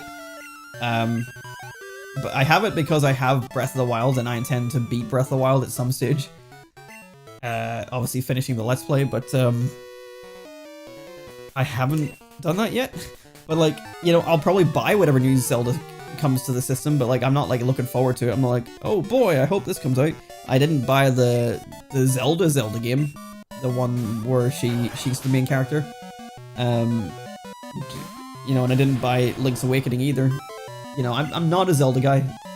So if those things cross my path and I'm like, I'll something to buy, you know, maybe, then maybe I'll buy it. But like, I don't know, not like, oh boy, a new Animal Crossing could be fun, but I kind of just don't feel like that'll happen anytime soon. I think this might be a weaker hidden power, just judging by that kind of output there. Or maybe Flareon has a good special defense, I don't know. I think actually they do. Like, honestly, yeah, when it comes into the titles I'm looking forward to, like, a new Mario Kart is kind of the one. A new Mario Party, maybe, even though, like, the last Mario Party is kind of recent still. Excuse me. I would kind of like... This is the same thing as kind of what I was saying earlier, but like a Wii U pad sort of style peripheral that you can have as an add-on. But again, like, the use cases are so finely specific, like so minimal that it's not going to happen. But I would love, like, the option of having a Wii remote and a sensor bar, so that I can play Wii Sports and other like games like that again without just using gyro, because I fucking hate Nintendo Switch Sports. I hate it so much. I was so looking forward to Nintendo Switch Sports being a good game, and it's not. It's fucking Wii Sports Lite. It doesn't feel right. It doesn't control right. And it had all the makings of a potentially really cool successor, but I don't like it. I'm sitting here going, I'd rather go back and play Wii Sports Resort or Wii Sports Club for the Wii U. Like, me and Matt keep on talking about it recently. Like, we want to play Wii Sports again, but I don't think Switch has that capability of making those good by using gyro. I think you need the option of having actual pointer controls and actual motion controls that do not rely on gyro. I don't know how to explain it, but I want a new title that feels good to play. 23 XP. I missed some messages. Let me catch up here. I watched a video of a game developer analyzing the Mario Kart now. First look, he says the graphics are a huge increase. Yeah, I can't tell that either, to be honest. Also, that is one of my biggest pet peeves in my YouTube recommendations. See, anytime a video comes up that says basically person of career reviews thing of interest, I'm like, nope. Clicking that as not interested. I don't care. Stop using your position to justify your opinions. I do not fucking care. So, like, game developer reviews, indie game or latest AAA game, don't care. Musician reviews the music of, don't care, get out of here. I get, or like, fucking writer reviews the story of, get it out of here, I don't fucking care. What you meant to say is, Adam reviews the thing. Like, I don't like how they try to use their position to justify what they're about to say. And be like, oh, well, I've got this experience. I don't fucking care what you are or what you do. You can maybe use it in your discussion to be like, oh, well, I do this, and so therefore I feel like I have liberty to say, but I'm still gonna think you're an asshole. So yeah, any of those videos that pop up, I fucking hate them. I get rid of them. Get out of my sight. Anyway, sorry. Which is really good because once nobody can tell the difference graphics anymore, Nintendo wins the console war. Yes. But also, like, Nintendo never goes for the hyper-realism graphics anyway that, like, you know, your Xboxes, your PlayStations go for. And I think it's better for that. I think the less realistic, cartoonier style of Nintendo's games is good. And even their more realistic games can still do those, like, realistic styles well for a Nintendo system. Like, I don't like Xenoblade, but, like, the Xenoblade games look amazing. Hi, Alan. You should be in bed if you're a schoolboy. I studied quite a bit since then, and I've gotten a lot better. I'm hanging out on Route 36. Can you fuck off? Not looking forward to the next Zelda game either. I fucking hate what they're doing. Last game pissed me off. I'm just going, oh, you know everything that works about Zelda? Let's throw it out the window. That's what innovation is, right? Just give me Tears of the Kingdom with Ocarina of Time style dungeons, and I will literally buy 20 of them. I mean, yeah, I mean, maybe they will. It depends on how people perceive those games. Like, maybe if like, people like aspects of them but not other parts of it, they'll go that route, and you'll get more of what you want. I obviously have no say in the matter. I don't know what Zelda is supposed to really be or what people grew up with or feel like it should be, so I don't play it myself, so I don't know what to compare it to. I've played Ocarina, and sure, my opinions on Ocarina wildly differ from yourself and most other people, so I'm not one to listen to when it comes to Zelda. Saffron, and then Route 8. Is there anything new in this area? For the morning, there is not. Night, not. Yeah, there's nothing new here. Okay, then let's move on. I'm gonna continue leading with Typhlosion, I think, for now. We're an hour and 31 in. Like, I like to make these streams at least a minimum of 2 hours, and yet we're already 2 badges deep into Kanto. It's not even the same game anymore, though. I don't know what that means, though. I guess I sort of get it, because, like, from Breath of the Wild, like, I feel like the game is more about, like, the open world and the exploration and not the dungeons. Like, every time I find one of those, shrines, I'm like, oh, okay, I guess I gotta do this now for, like, 5 minutes. It doesn't really give me the same vibe as, like, what Ocarina did. Like, Ocarina, every dungeon felt like this massive level. But, like, I don't know if I like that either. Because, you know, you're in there, so I think playing Ocarina gave me the vibe of, like, playing Pokemon games back in the day and not knowing what I was doing while being stuck inside Victory Road. I don't like being inside a place, a dungeon, for so long with no way out back to the main areas again until I complete it. That really annoys me after a while. So I think maybe that's one reason why I don't really jive with the whole dungeon thing. But then again, I don't know if Breath of the Wild is a better alternative where it's like your dungeons are just little mini challenges where you get like the heart pieces or whatever the fuck it is, the spirit orbs, and the rest of the game is the actual exploring and the crafting and all that shit. So I don't know. I don't know enough about Zelda to really talk about it, but maybe that's why I don't drive with it quite that much. They shouldn't have called it Legend of Zelda, they should have made it a spin-off. No, I mean, literally, there's none of the mechanics of the game in it. So if they called Luigi's Mansion Super Mario Sunshine 2... 65. Luigi's Mansion is the Shadow the Hedgehog of the Mario series. Except it's not, because Shadow is still a Sonic game. Like, it has the controls and mechanics of it. Luigi's Mansion is at least different mechanically. Yes, I get what you're saying. Obviously, I don't know enough about Zelda to compare it, so I don't know. So I can't comment on it any further, but that's just basically my thoughts on it is, like, the only things that I've really noticed comparatively is, like, yeah, dungeons in Ocarina, for example, are these much grander levels that you spend a lot more time in. Like, you go through, like, maybe, what, 7, 8, 9 dungeons in a game, and then you get to the end. Like, that is the game. The dungeons are the game. I know that Wind Waker has a lot of travel across the ocean and stuff like that there, but, you know, I don't know much about many of the games.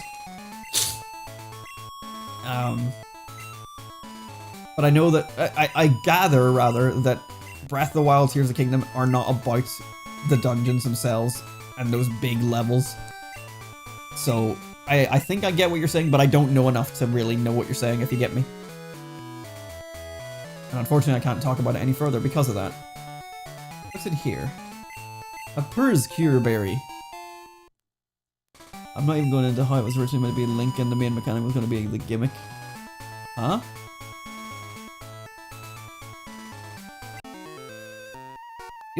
You've got many gym badges, Eddie boy. Yes, I think we're on 10 now.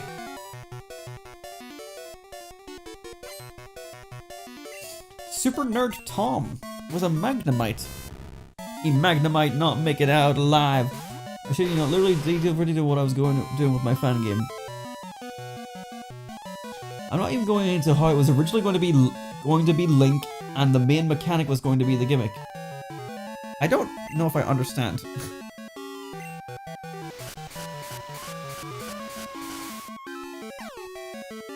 But I mean, like, yeah, eventually, like, sometimes that'll happen, like, you'll come up with an idea for a fan game, or fan games will come up with an idea, and then, obviously, the real developers end up making it a thing. I mean, sure, like, the Drop Dash, for example, like, we all think it was Christian Whitehead, but that part, apparently, in the prototypes for Sonic 3, the Drop Dash was a thing. And maybe, like, that's some revisionist history or something there that I'm not fully understanding, but, like, from everything I can tell, it was a matter of, like, the beta for Sonic 3 had the Drop Dash in it, like, way back, and they just never made it for whatever reason. I don't know. I haven't looked enough into it. I just know there was a recent, like, in the last, like, 5 years, there was a build that was found and it had the Drop Dash in it. Whereas, like, obviously that's something that Whitehead made later on, you know, that kind of thing. And I'm sure that's not quite as comparable, but it's one of those things, like, you know, fan gamers might be like, oh, you know what, with what this character is or what these mechanics are, I think this should be a thing. And then same at the same time, without trying to steal it, because obviously that's a really awkward area. Like, artists really can't look at your work. Writers cannot really look at your work. Game designers, companies cannot really look at your work in case it indirectly influences what they make into doing something the same as you, because then that means that they could be liable and stealing from you, if I understand it correctly. Like, I'm pretty sure basically all I know is, like, you always heard it from people being like, do not tell me your ideas, do not tell me your this, that, and the other, keep them for yourself, because I'm not allowed to know, essentially. Because they don't want to indirectly steal from you. Because the last thing that they or any company needs is people being like, I gave them the idea and they stole it from me. Not to say that's what you're doing or anything like that there, but, like, essentially means that these things can be a coincidence, and unfortunately just because of, obviously, if you're a fan of something, or they're the creator, like, these ideas will eventually overlap at some stage, but they can't take the idea from you directly, but if they happen to make it at the same time, it's like, damn, that's unfortunate. But I wouldn't say you should be discouraged by that. I think you should just continue doing with what you were going to do. Like, it's such a weird thing to throw in here, but like, going back to something way, way, way long ago, and this is something slightly cringe, but hear me out. Whenever before I made this channel, like the WeeAddy channel that I'm working on today, I was originally making like a My Little Pony like fan animation channel, and like I still have it linked on my YouTube channel, but like I was going to make like, the idea was originally going to make like a full season of like my own animated episodes. Then I realized how long animation actually takes, and I was like, right, fuck it, I'll maybe just make the 1 2-parter episode. And the original 2-parter episode was going to be about how Discord was evil again, and then at the very end of it, it was going to be that Fluttershy sort of helps bring him back around and he becomes a good guy again, and that was going to be his actual reformation. And then that ended up just becoming Season 4, Episode 1 and 2. Like, that was what MLP ended up doing, because when I started writing this, it was at the end of Season 3, and I'm like, I love Discord, and I like how Fluttershy and Discord had a whole thing in Season 3, so I wanted them to be the focus of that little fan project of mine. And I think, like, in the process of me writing, like, 26 episode ideas, it was going to be, like, part of the finale as well, as kind of, like, looping back around to it being full circle in some way or another. I can't remember. But the original opening 2-parter of that whole thing was going to be Discord reforming because of Fluttershy, after just being like, hey, fuck it, I'm going to go evil again. And then MLP just did that for Season 4, Episode 1 and 2. And I'm like, huh. Shit. And they did it way better than what I was going to do. Because obviously I'm not a writer. But like, you know, that happened, and I was still going to... it never put me off wanting to do mine. What put me off wanting to do mine was learning that I wasn't good enough at animation, learning that animation took way too long to do, and just realizing how in over my head I was having this whole project. So I just eventually just slowly dropped the whole thing because it just was too much work. And at that point, I was starting to get into my actual job. I got my computer to start doing my actual channel. I just was like, look, I don't have time for this anymore. I want to keep doing it. I want to keep the promises I made to people, but I dropped it because at the end of the day, like, it wasn't something that I needed to do, and it was only something I was doing as a passion project, and I was running out of, like, time and energy for it, and then eventually that meant the passion went away too. So, yeah, it didn't get made. And, like, I still have all the files and footage, or the files and animations that I had made and all this other stuff I had made for it. Like, I have all the ideas stored if I ever want to go back to it. And, like, part of me wants to finish, like, at least one episode, because it was all kind of inspired by Double Rainboom, the other fan animation. Like, basically inspired as in, like, they made a fan animation, I can do that, I want to make one. So... part of me wants to go and finish what I started and do that, but like I don't have the time, especially not now as a full-time worker. And like all the people I had like scheduled to voice it like are all much older now. Like whenever I was doing it, I was 17, 18, and I was reaching out to other people of that age. So like they're all much older now. Some of the people that I reached out to are now actual voice actors, and that's so cool. The person I got and picked as Pinkie Pie is the voice of Coral in the Pokemon Horizons anime. Lizzie Freeman, like how cool is that? And then Anna, who I had for Celestia, like she's a voice actor now, or at least like an actor or something to that degree.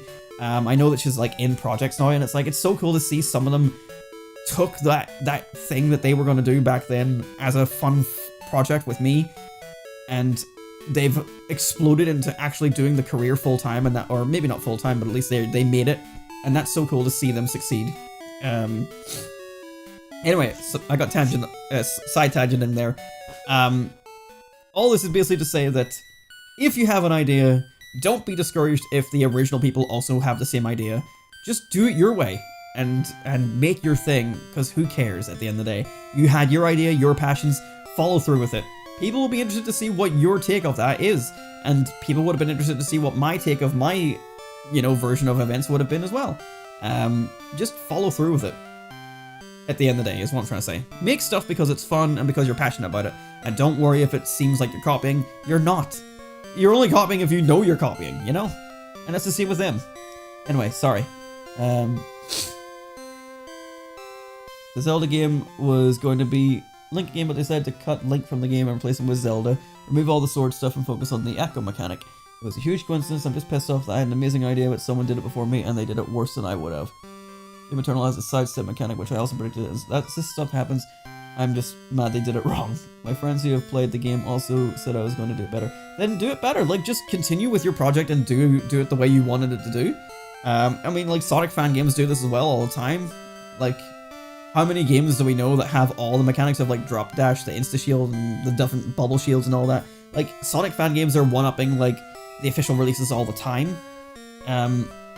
It's just something that happens. And sometimes it's using the same idea. Sometimes you had an idea and then it becomes a real thing later, or it became a real thing before and then you're just innovating on it. Like, just do it your way at the end of the day. Just do your projects whatever way is fun. Let me take a drink.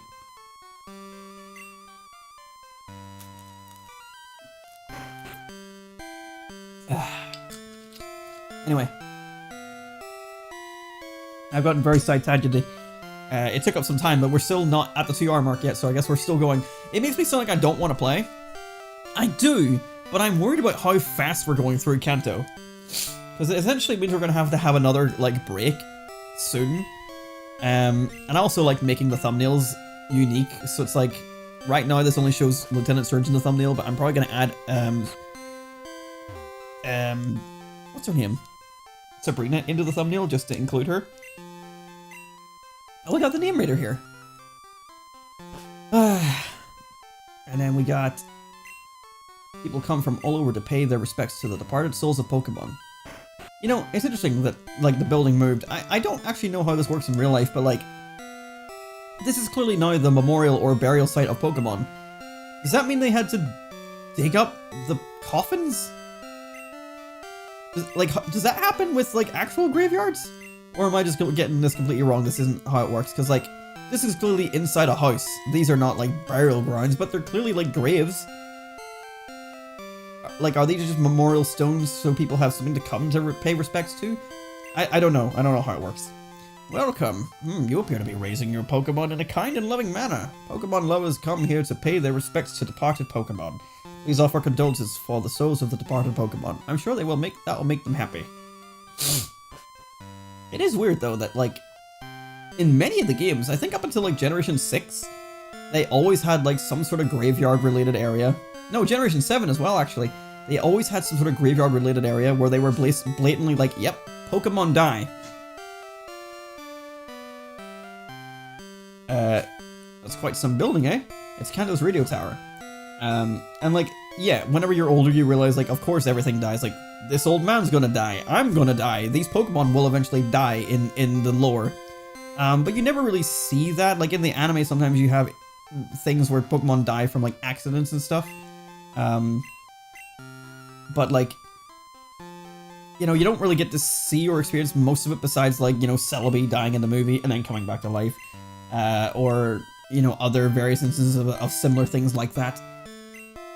But I don't think you ever really see, like, the case of, like, a Pokemon dying of, like, old age, and it obviously doesn't happen in the games. I think there was 1 or 2 anime episodes, actually kind of recent, like, still in the Ash era, not in Pokemon Horizons, where Pokemon did die, and there was one that died of old age, I think?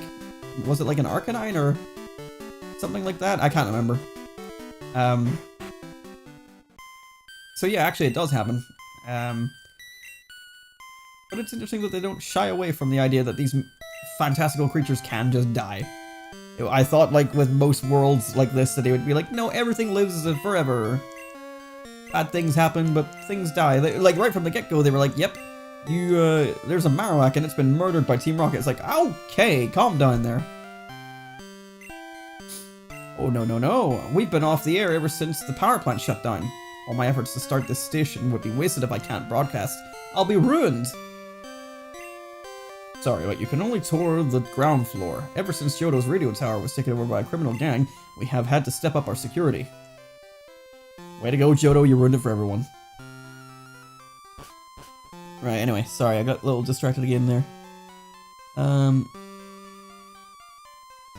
I don't want to make something someone else made, but then you're just limiting yourself, because everything... Let's put it this way, nothing's original. Like, if I said I didn't want to make Let's Plays of, like, Pokemon or whatever because other people have done it, like, the way I could look at it, and this is something that I did think about for a while during my journey, but, like, why should I ever do a Pokemon Coliseum Let's Play when Chugga Conroy did it perfectly? Or Mario Sunshine, I know that's a lot older, but like, look at the way that man does his Let's Plays. They're so detailed and they have all their like little info screens and like he does his research. Like those are like the epitome of like a perfectly well executed Let's Play that has planning. It's unscripted at times, it is scripted at times. Like it's a show versus a Let's Play where, you know, someone just plays it and just talks over it and hopes that things work out. Why should I ever do a Let's Play of Pokemon Coliseum? But if you sit and do that and go, well, I shouldn't do this because someone else did it, then you're never going to do anything, essentially. And I'm not trying to, like, downplay how you're feeling, but at the same time, like, things are going to get made whether you like it or not, and they're going to be similar, if not identical, to the thing you wanted to do, and you should just do it anyway. Eventually, people will find your thing for you, and, you know, maybe they'll judge you based on the merits of the other thing, maybe they'll judge you based on your own merits.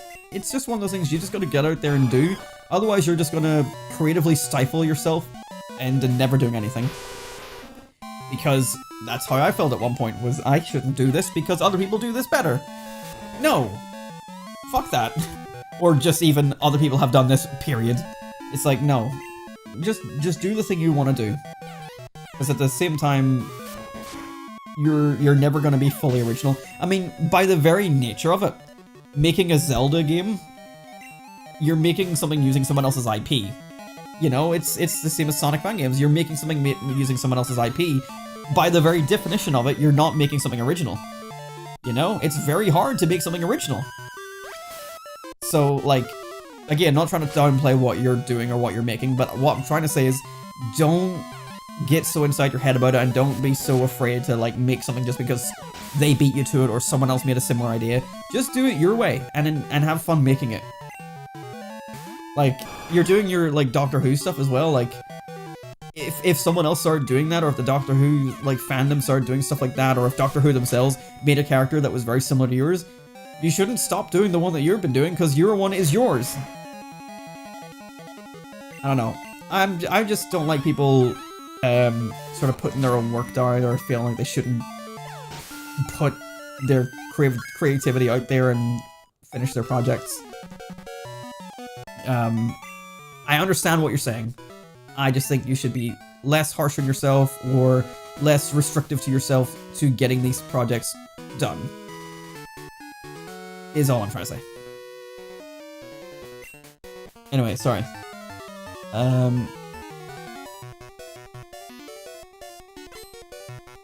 People's graves are moved all the time. Also, yes, sometimes there are just gravestones with no coffins beneath. Pretty sure. Yeah, Celebi fucking dies.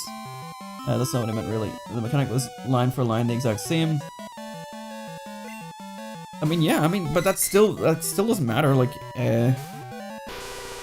if you want to make it your way, then make it your way.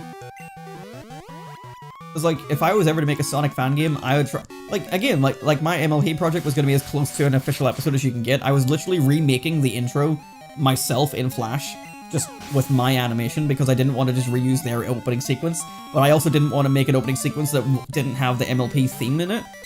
So it's like, I wanted to make something that was as close to the authentic experience as possible, and that actually backfired in a way where, like, one of the people that I was getting to voice a character said that they didn't want to do it anymore because it just seemed like I was copying instead of making my own thing. I'm like, well, yeah, I'm trying to make, like, episodes that are as close to the official thing as possible. I don't want it to be mistaken for official. It's going to be clearly like a fan project, but I wanted to make as something that felt as authentic as possible. Because when it came to something like Double Rainbow, it didn't feel that authentic because, you know, they ended up in the fucking Powerpuff Girls universe. But that's kind of what I'm trying to get at is, I was doing stuff where it's like, I wanted to feel as close to the original thing as possible. If I was going to make a Sonic fan game, I would probably keep as much things in there from the original games as possible without innovating at all, because at the end of the day, I just want to do my spin on that, which is like my levels, my this, that, and the other, you know, that kind of thing. And maybe that's not very creative, and maybe that's not very worth playing or something like that, but that's how I would do things. But if I was to sit there and be like, oh, well, I don't want to do it because it's too similar, then I would never have done any of it. I don't know where I'm going with this. No, close they are the same. I know, but like, again, like, there's so many people on this planet you're not going to have an original idea pretty much ever, especially in 2025. And on top of that, they have a team of people to make these ideas. It was bound to happen one day or another. Like, even if you had made your game, like, they probably still would have made their version. And it would have had nothing to do with yours. Like, they would have just happened to have come up with the same idea. Excuse me. But just don't be afraid to make your idea just because they made it already. Do it the brisk way. You can do it the non-Nintendo way. I mean, fuck, how many, like, Pokemon ROM hacks are there where it's just Pokemon, but they made the game slightly harder? Just so people were more interested. It's like, people will still like the thing, even if it's exactly the same as the thing that already exists, as long as it plays better. And for Pokemon fans, that's a more difficult game. For Zelda fans, it might be a mechanic that works better the way you've made it versus the way Nintendo have made it. You just stick with your guts and make what you want to make, and don't worry about them. They removed an entire building here! It's interesting though, like, it is kind of unique how, like, some of the buildings that were loading screens in Generation 1, presumably, so you could load different parts of the map, are now gone. They didn't need them anymore. It's Barry! I mean, add something new to it if you want to, but, like, don't feel forced to just to make it different. Like, if it takes away from what you want the game to be, then don't do it. Oh yeah, this guy thinks he's red.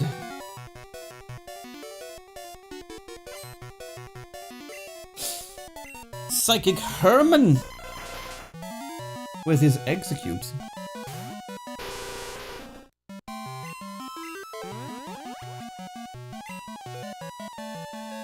Like, look at these levels. Level 30, like... I know they make it because, like, you can kind of go around the entire Kanto region in whatever order you want. But, like, it really stifles the, ability to level up in this area. I really feel like Kanto should have been a little bit more linear. Just for the purposes of having better level, grinding.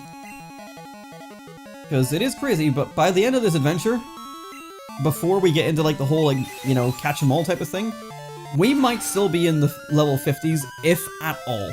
I'm pretty sure the teams I have on, Gold and Silver are in the 40s, like the mid-40s.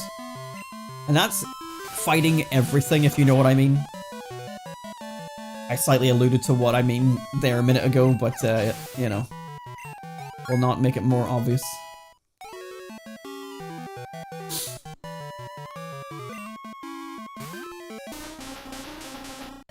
Executor. I just noticed the coconut on the right has a very, like, oh, hello there, Ethan Winters. Sorry, that voice. The Game Grumps keep doing that voice for Heisenberg from Resident Evil, and I just cannot get it out of my head.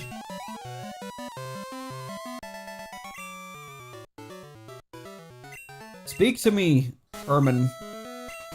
I lost while I had my eyes closed. You had your eyes closed?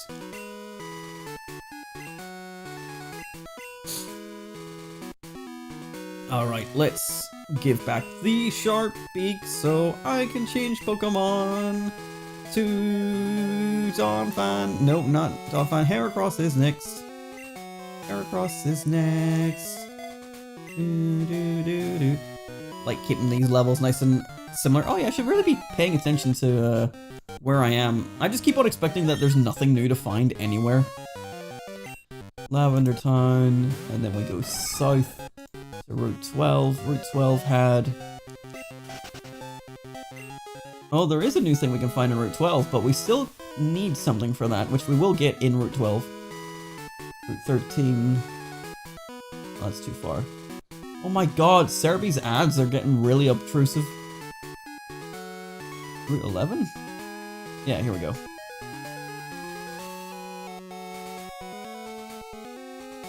Route 11 has nothing new for us. Okay, so we don't need to be here. Route 12.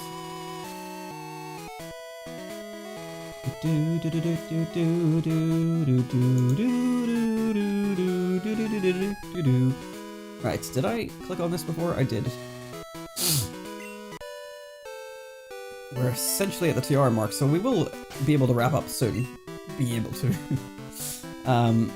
But I do kind of want to just keep going. I'm having a good time talking. There's no cheating in Pokemon. That's not true. Let's keep it fair and square. I think I get what you're trying to say is you're not supposed to, like, honorably, there's no cheating in Pokemon. But there absolutely is. Youngster Owen, you, very oblivious or, innocent fuck. If you think there's no cheating, then you're a fool.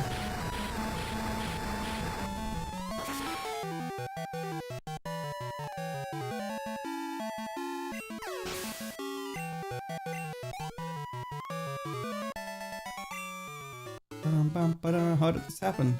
How did this happen to Owen with his Growlithe and nothing else?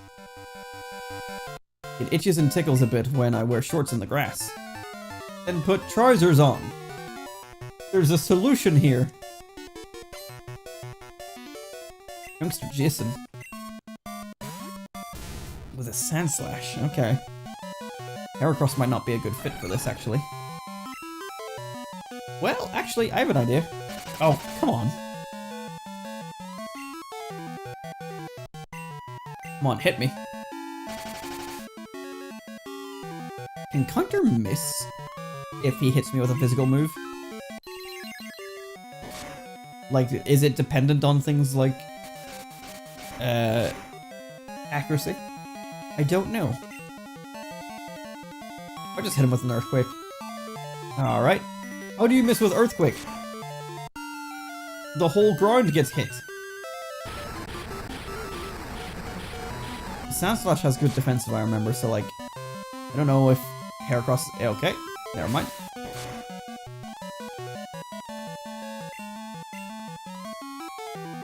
Come on. I'm not going to bang on it, but I don't see the other ones actually coming out. Wait, hang on. There's other Doctor Who animations out there, but I don't think they're going to come out. I kind of think my project is going to be the only one of its kind. But even if there was other ones, like, it shouldn't stop you from doing it. Again, everyone's going to have their own way of doing things.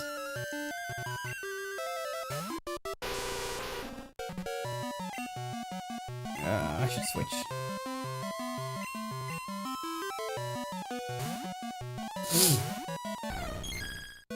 God, my nose won't stop itching.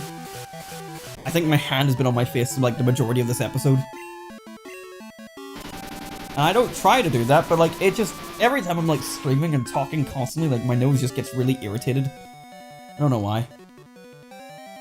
And maybe you wouldn't have noticed if I hadn't brought it up, but I'm like self-conscious about the fact that I'm constantly touching my fucking face. I'm aware of it, and I know it's probably annoying to watch, but like, it's annoying for me to do as well. I'd rather just sit here and play the game and talk, you know, rather than have to like constantly scratch my nose over and over and over again. But I don't know what it is.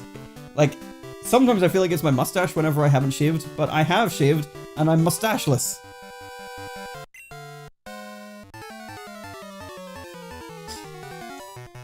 Even if they did, none of them are gonna have the more horror tone of mine, so I'll stand out a lot. But again, someone could. Someone could. But just because they can or do doesn't mean you shouldn't. I think I should swap again because they're going to use psychic moves on my Espeon instead of Heracross. I meant to say Heracross, but no, it's going to be Espeon!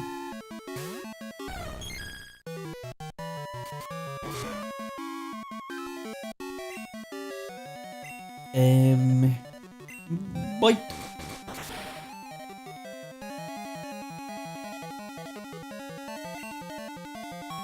Nightshade.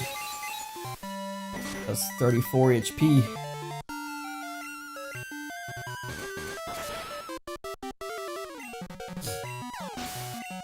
There's also like the aspect of like, you're one person working on your project versus an entire team.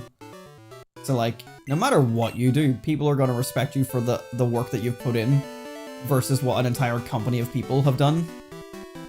So again, don't worry about doing something similar or the same as like someone else.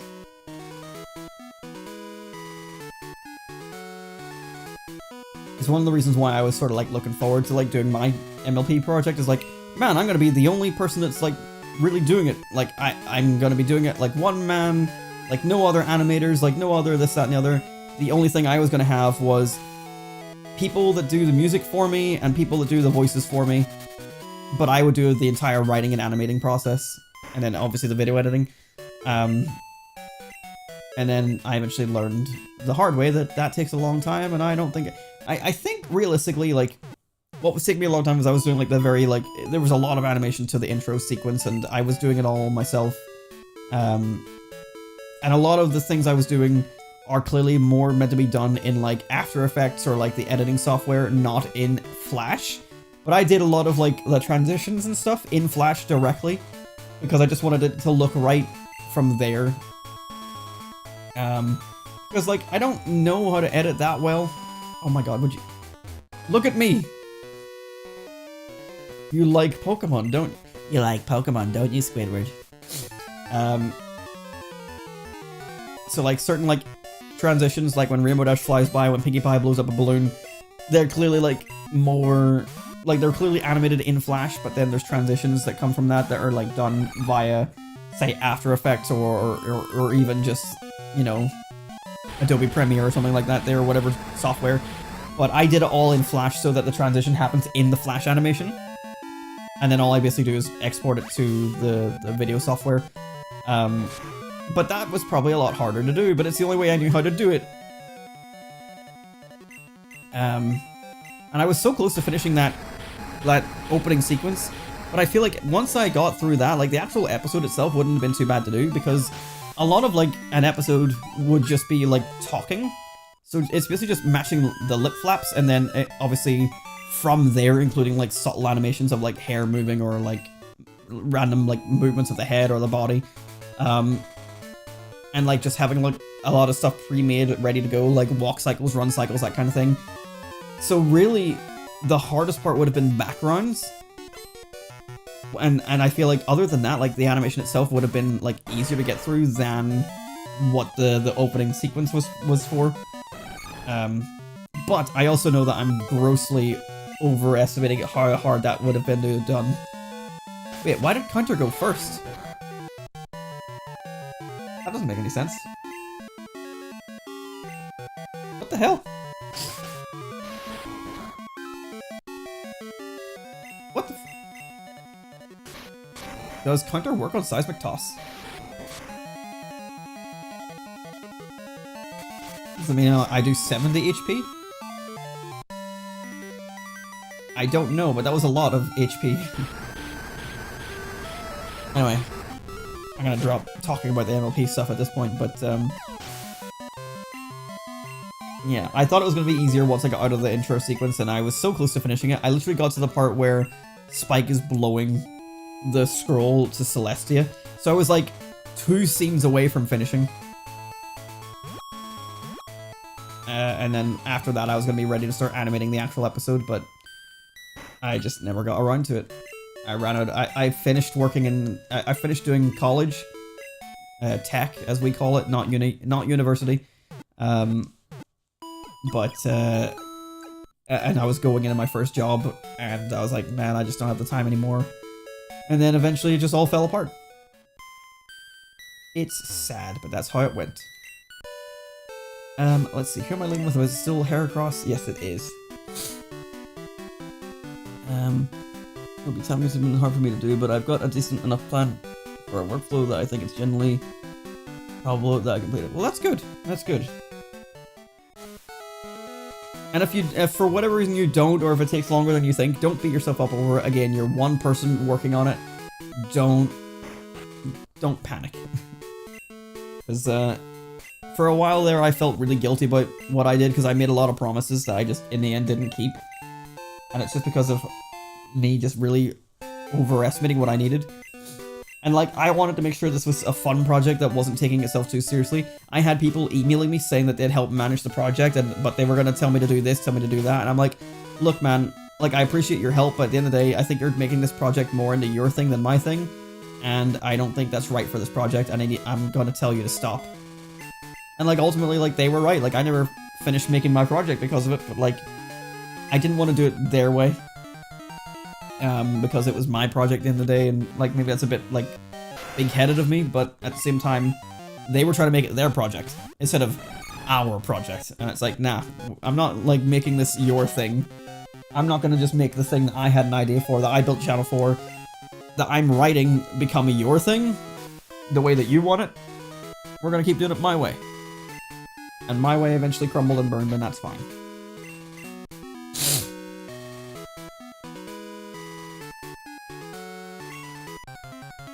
Yes, now that we have the Super Rod, we have access to at least 2 Pokemon that we haven't got yet.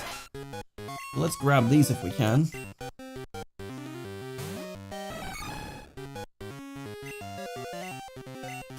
And every Super Rod encounter is level 40. Oh, go away, Jack.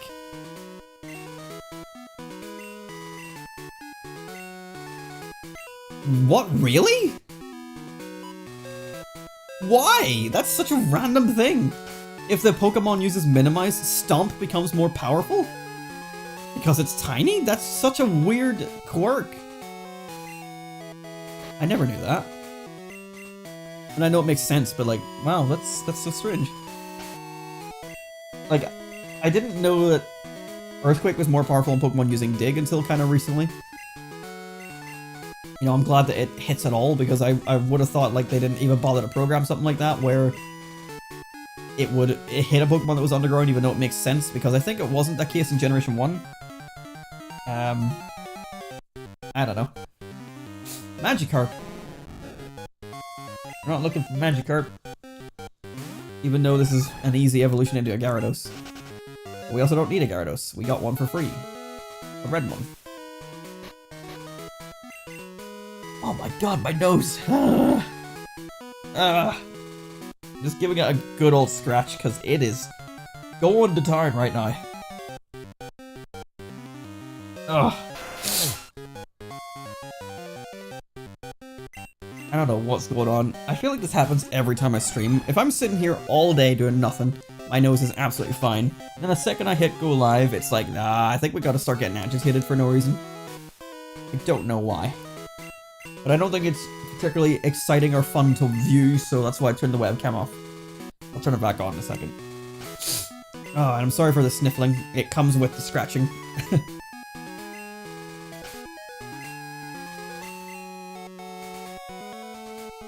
Oh, come on. The fishing in this game really just annoys me, with just how often it doesn't succeed. At least whenever you know, succeed in a catch, it's instant, but like, still, I kind of wish it would just not feel.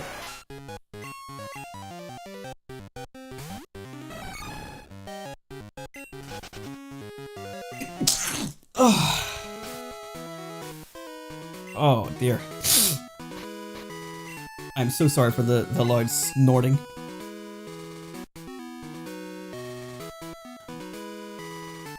Oh god.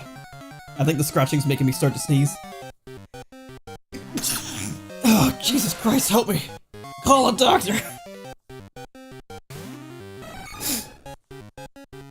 Oh my god. I think there's something like deep in my nose that needs taken care of, but I can't get to it. And that's why I've started sneezing. Like the scratching has made it agitated, and that's making the sneezing happening. What exciting content! Trust me. Oh no! I'm trying to find a new Pokemon, I'm not just wasting your time. I swear to god, I'm trying to do Pokemon stuff. I don't mean to be- I'm gonna sniff, but I'm gonna mute the sniff. Oh dear. Help me. Help me. Magikarp. I'm probably still gonna be scratching for a while. I'm probably still gonna be sneezing for a while too. I can feel another one coming. Oh, Jesus.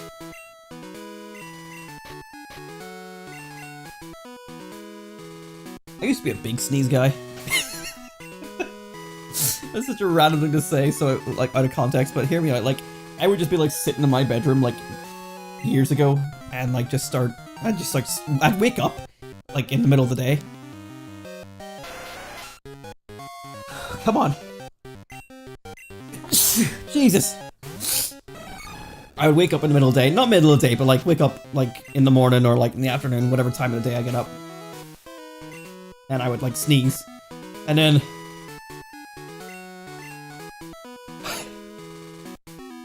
I can't stop.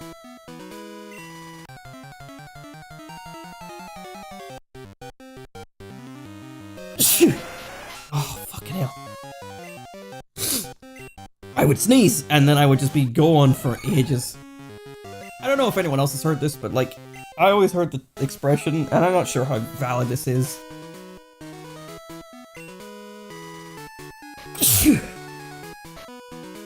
Should I just keep my shirt here? I always heard the expression that a sneeze was like, give you the sensation of 1/8 of an 1/8 of an orgasm. Now I don't know how valid that is, but I would sneeze more than 8 times in succession, and I didn't.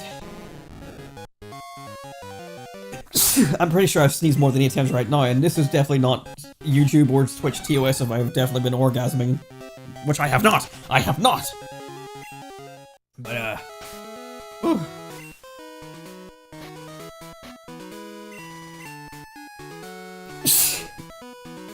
Help. Help me.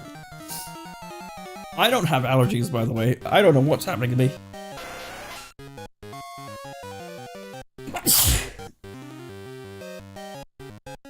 Call a doctor. Oh my god.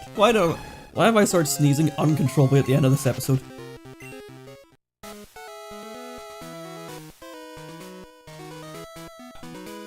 I'm muted on that one. I didn't do I didn't do the world's most silent sneeze. I muted the mic on that one.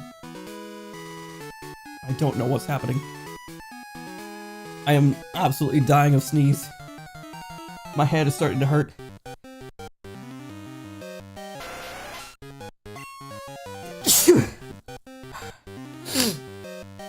Oh, please kill me. Please kill me. No more. This is what it used to be like.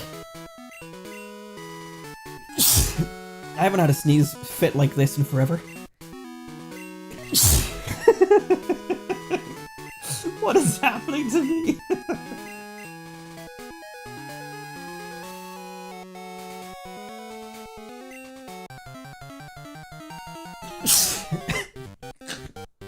I feel like I got a giant hair in my mouth there. Ugh. Risk, you used to have like this massive compilation, or not compilation, but you used to. You used to like clip every time I sneezed back in the day. You would be so busy right now if you still did that. Which I'm glad you don't, by the way, but. Oh my god. I need help. I need help. Where's the Pokemon I'm looking for?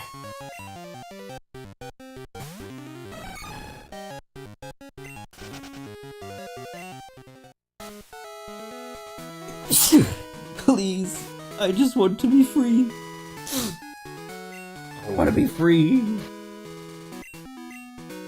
You did. It was. I'm pretty sure it was sneezing.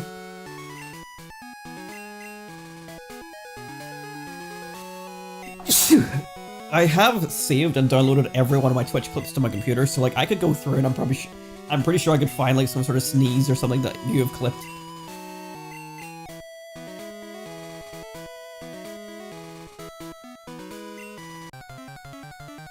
Oh. It might be withdrawing, because like it was building up there, but it was kind of calming down. I know there's one there, but I think we might finally be at the end. Per shirt. Just getting like destroyed here by the scruff from me having to cover my face and nose with it. 356 I think is being generous in the low amount. I feel like it's much higher. Tonight alone it's much higher. I better be in the right place for this. I think I am. I'm confident I am. I'm certain I am. I am. Oh dear.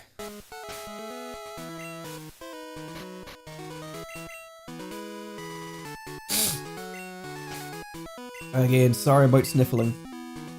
Anyway, if you weren't paying attention, before all the sneezing happened, and while I was talking about whatever the fuck I was talking about, like the MLP project, your project, that kind of stuff, we got the Super Rod from the building here. So yeah, annoyingly, to get the Super Rod, you have to get all the way to Kanto. I think that's quite annoying. Like, there's a lot of Pokemon that you want to be able to obtain, like, in Johto, but you can't.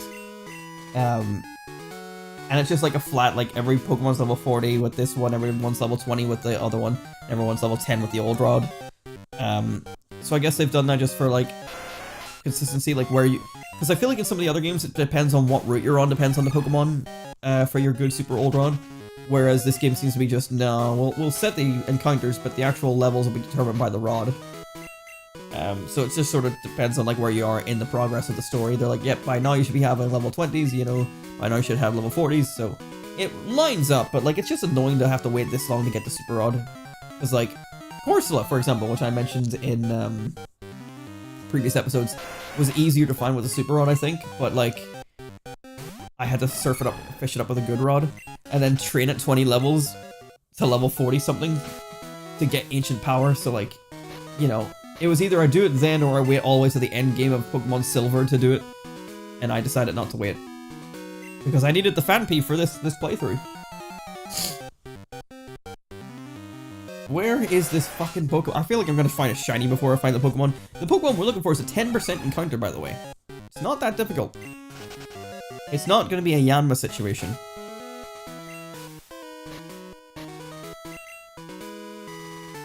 And like, so far throughout this playthrough, we haven't found a shiny in the wild, which, I mean, well, I'm not expecting to. It's a 1 in 8,192. And obviously Gyarados doesn't count. But I always think it would be cool to find one while live. It would be pretty sick.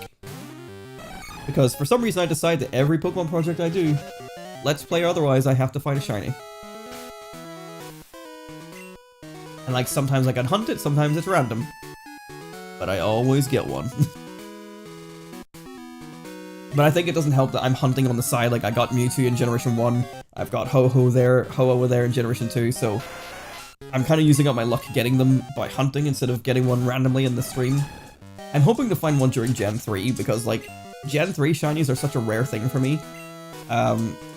Especially in, like, Ruby, Sapphire, Emerald with the broken RNG in Emerald and the batteries dying in Ruby and Sapphire. Finding shinies never happened for me. The first one I ever found was Mew there last year for the hunt that I did. Which took, like, what, 25,000 encounters? Crazy amount. So finding one in the wild randomly would be super sick. I had found Mewtwo in Fire Red, and then I had found an Execute in Fire Red as well, randomly in the Safari Zone. I never got to catch it though. So that Execute is the only Gen 3 random shiny that I've ever found. Whereas Mewtwo was hunted and Mew were hunted. And presumably whenever we get to the Gen 3 Master Challenge, I will do some more hunting as well. I'll probably hunt Groudon and Kyogre. And Rayquaza. On Ruby and Sapphire respectively. Like, the main playthrough game, Crystal or Emerald for example, is always the one where I go for the non-shinies, just catch them as I get them. Because that's for my Living Dex. But using my additional games, I may as well hunt for them. I've always wanted to do a hunt on the Gen 3 games. So why not? Why not indeed?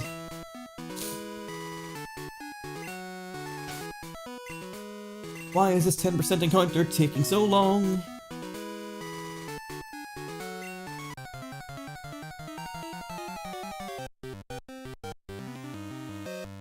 Come on.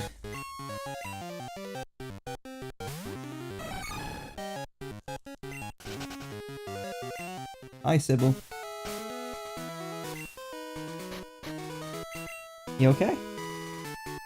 Just peering at me from below the table, and I was right, my sneezes have gone away. I can still feel something in there, trying to brew, but it's gone, thankfully. But I'm still sniffling, because I am still reeling from the devastation that I have done to my nostrils by sneezing. Sybil, you're gonna hurt yourself, you keep on doing this.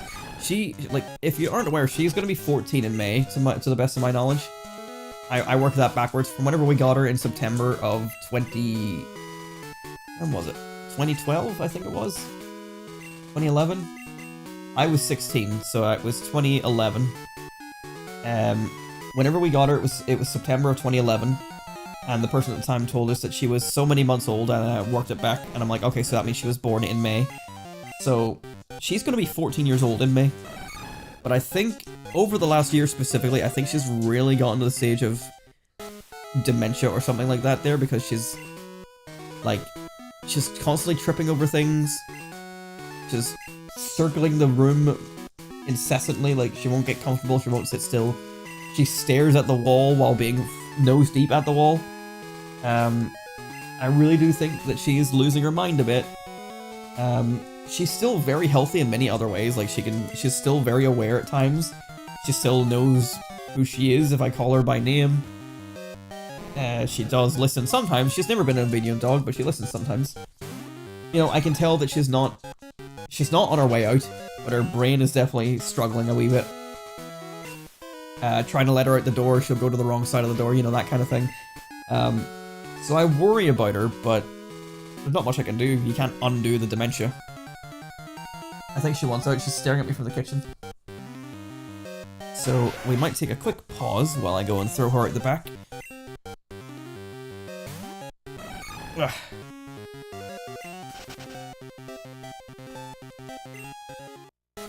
Let's do another fish, and we'll see what we get when I come back. Okay, this is my chance. I don't want to see this. This is going to be the one that we're looking for. Ugh.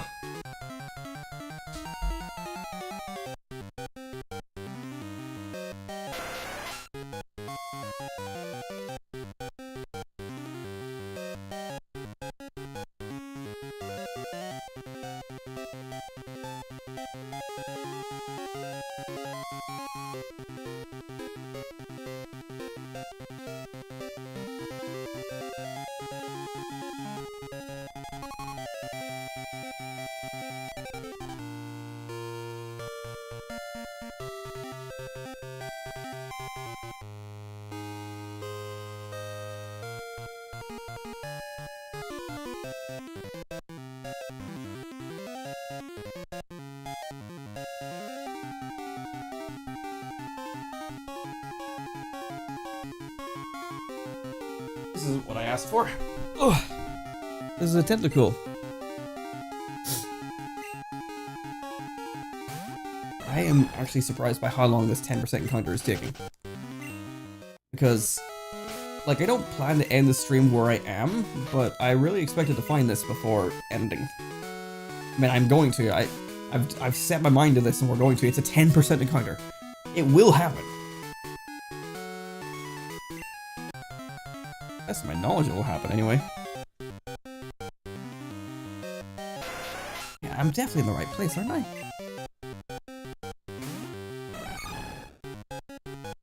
Route 12.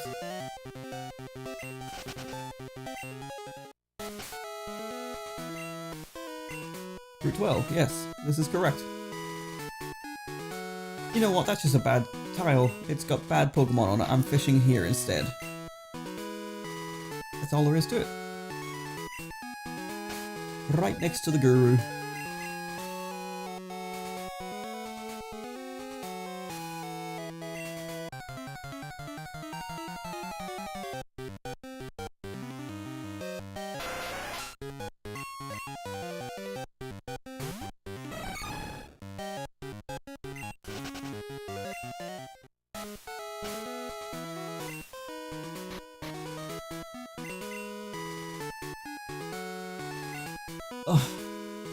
Suppose while we're doing this, I could just make that my select button.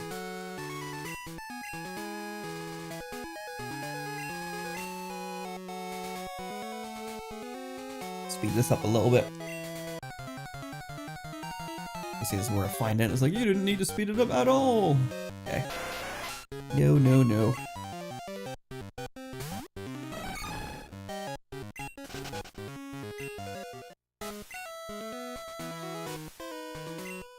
Please! One new Pokemon for the Pokédex is all I ask for.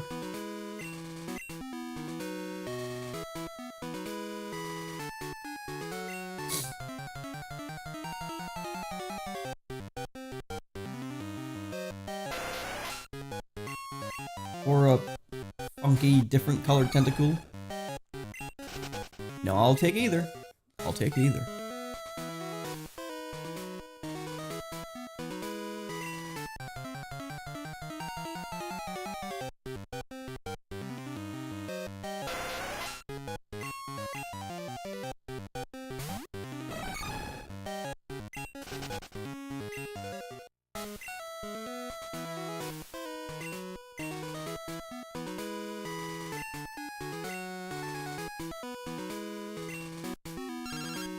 Gina, piss off! You're in the way. Oh, she has something for me. Gina, you're swell. Route 34, I'll be right there. Don't tell her. Don't tell her I'm in a different country. Or whatever you would class this as. Again, region, I guess, is what they call it.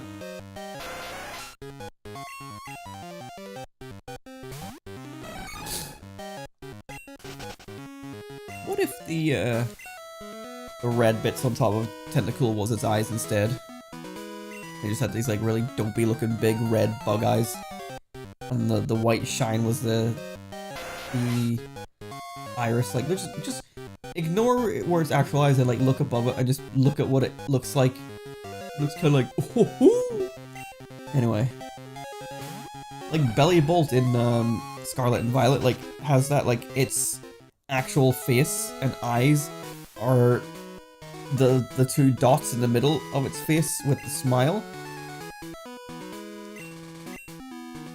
The eyes on the side of its heads are not real, and that really fucked with me because I thought like those were cool, like that's what it looked like, and that was like a nose. And now that I know that its face is the two lines and then the smiley, it looks so stupid. It's crazy how that has changed the way it looks because I know that's its face now.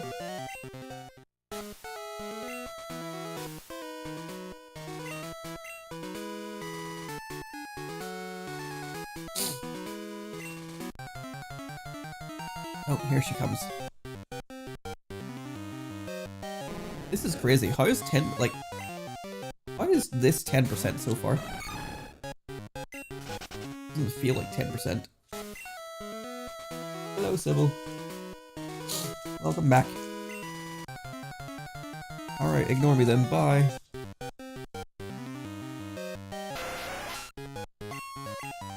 Right, I'm gonna go close the back door and then we'll get straight back into this. I don't know why this is taking so long. This is not a 1%, this is 10%, this is supposed to be likely. Here we go, again.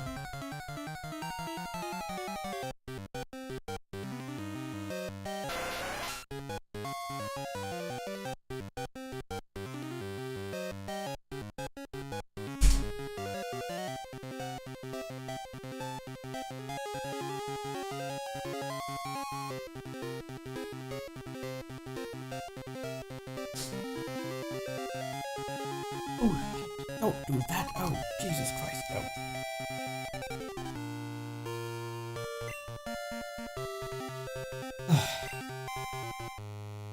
Hello, Sybil. Hey, Sybil, don't climb over there, please. And you see, that's exactly why, because you're stumbling and you're tripping and you're falling. Because you're so clumsy now. Like, I feel like with her dementia, like, she's, like, losing spatial awareness, like, anything around her. So just as soon as she, like, steps over something, she immediately starts tripping on it. She is losing her mind. Oh, sorry, I punched the microphone. You know, I am starting to get convinced that this thing doesn't exist on this route, and I'm about to do some fact-checking.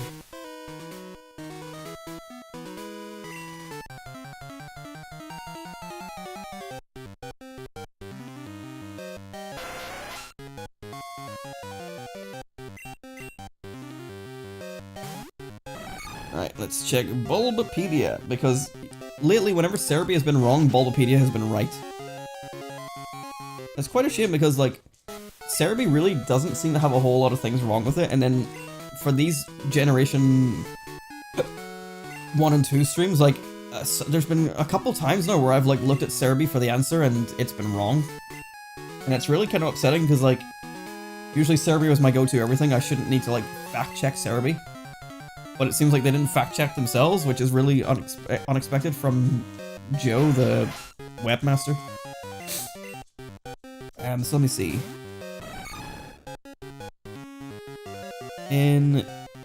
Okay, nope.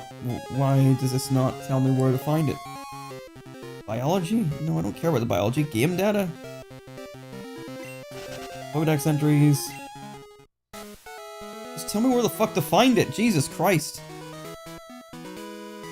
Game locations, here we go. Crystal, routes 12, 13, and 32, Super Rod. Well, I'm on route 12.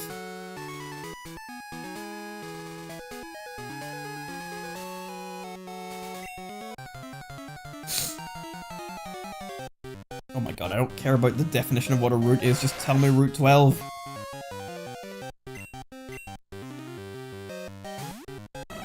Pokemon, there we go. Generation 1, no. Generation 2, yes. Fishing. Super Rod, 10%. Okay, yep. It's fact-checked on Wikipedia as well. It exists on this route, apparently.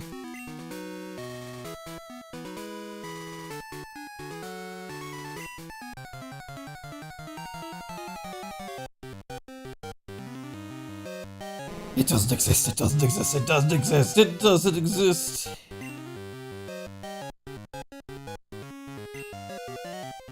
I don't know why this is taking so long.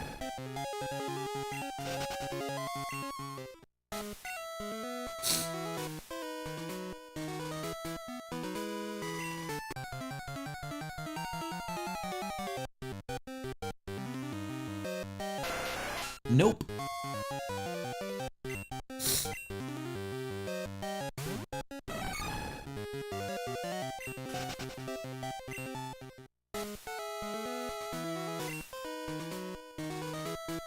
Well, let's take another look at Pokemon Go while I'm here. We got a Clam Pearl, a Bunnelby, and a Murkrow. And that's all the excitement I have for that. Alright.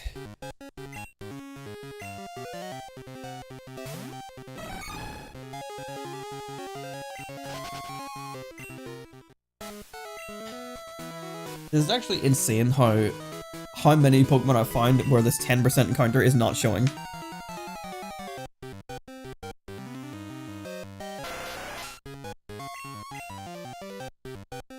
Like, it is genuinely behaving more like a 1% encounter right now.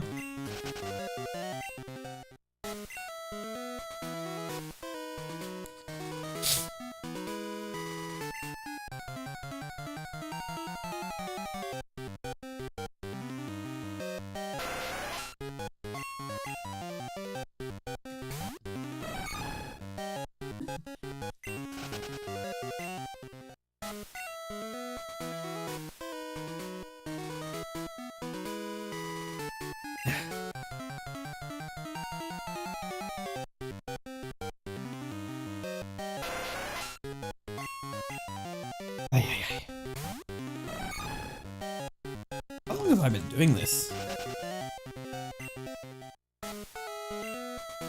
I wonder if I go back in my YouTube stream.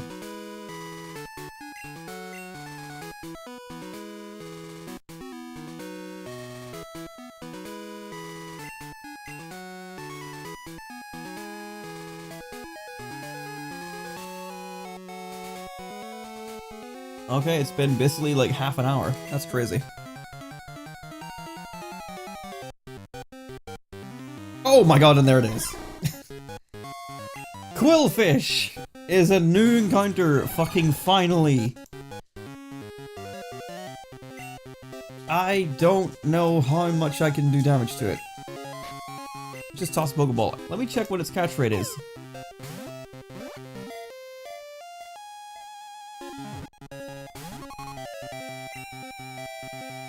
Minimize. Oh dear.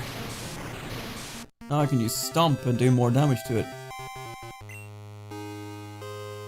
Where is Quillfish?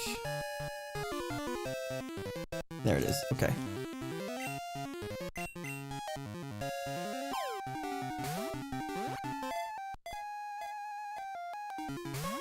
Capture rate is 45? Jesus. Right, okay, so I'm gonna have to do something to it. He's got the same catch rate as Mew. I'm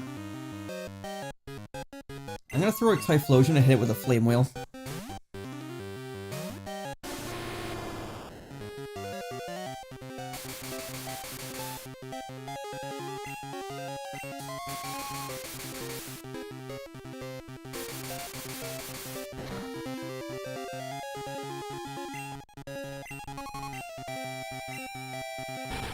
Yes. 30 minutes to find a 10% encounter is crazy. I don't know if that's quite correct.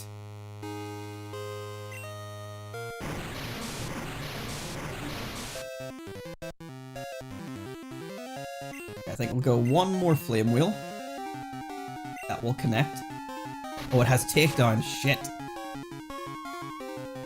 Okay, so it's going to injure itself. So you know what? Let's just toss some balls because I don't want it to take too much damage.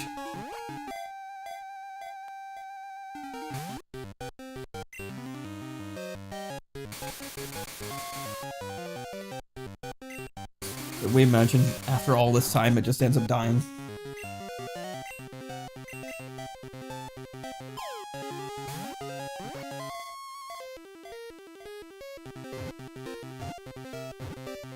Yeah.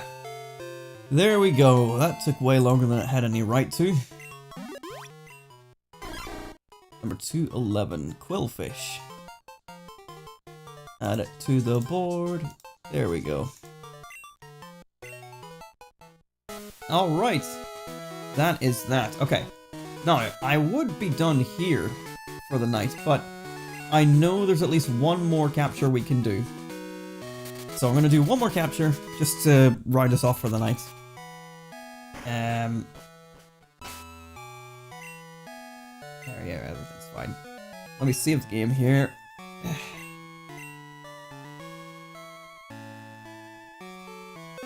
Alright, and now we're going to do it again. More fishing, yes. There is a new encounter we can do here. We could also actually do it in Newbark, but we didn't have the super rod at the time. But we can get it here. It's another 10% encounter. You're going to see a pattern with some of the ones we need to fish.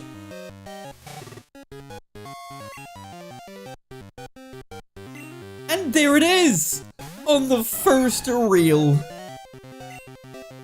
Pokemon. Honestly. I swear to God, sometimes.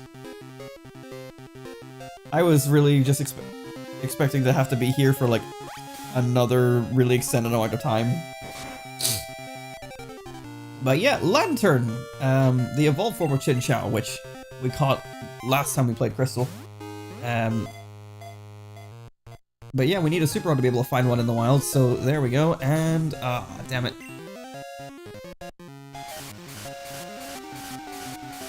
I didn't actually know you could find one of these in the wild, so it's cool that you can. But it's an electric water type, one of the first of its kind.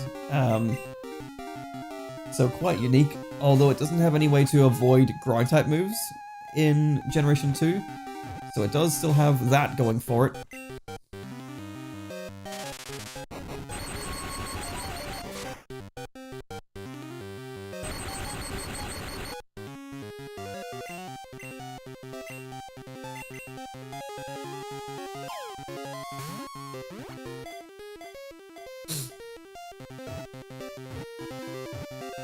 There we go. And that's 2 new Pokemon, just like that. Lantern, surprisingly, so much easier for some reason. 171 in the Pokedex. Lantern. Nice. There we go. Well, that was basically all I had sort of worked out for me there. Cool. I guess I'll go heal. So, I would just save and quit here where we are in Vermilion because it's Vermilion City and I love the theme for this. Again, it's a bit more soft in this version, but I love the Vermilion City theme in Gen 1 more than Gen 2. I'm gonna go back to that Fishing Guru's place, which isn't that hard to get to from south of Lavender. And we'll call this an episode, and next time we will head south, do more of like routes 12, 13, etc. and make our way down to Fuchsia City. Just get that big, ugly route out of the way first. I hate doing the Fuchsia City route, or the Lavender Town to Fuchsia City route. I hate doing that route the most in Generation 1's map. So we'll just knock that out of the park right away to get that done, and then maybe we'll head back up the way towards, like, Cerulean City and stuff. We'll see what happens next time, but yeah, I'm gonna just save where we were, next to the Fishing Guru's hut. But for yourselves, oh, that's right, I can switch this back to the bike now. I mean, they made this song softer because it's no longer even scary, but, you know. Anyway, I'm gonna head there, and we'll call this an episode. It's right here, so I don't know why. I was gonna do the outro as I was getting there, but it's there. Here we go, we're here. So thank you so much for watching, my friends. This has been fun to jump back into. Kanto is going way faster than I thought it would, so we'll probably not have a whole lot of these. I'm thinking maybe like 2 or 3 more episodes, honestly, to get through Kanto, because Kanto is going just super quick. Like, next episode, we got all of, like, Route 13 and stuff to do, which is going to take a little bit of time. But, like, we're going to knock out Fuchsia City. We're probably going to knock out, I have one more thing I want to check, actually. Hold fire. Episode might not be ending. Hang on. Hold fire. Hold fire. Let's go that way. Let's go that way, and then that way.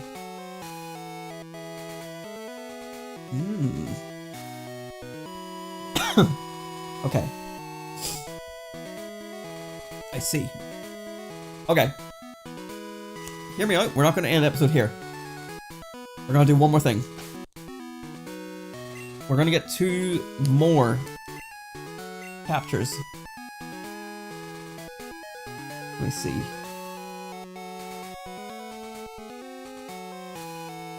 Yeah, that's what I thought. Okay.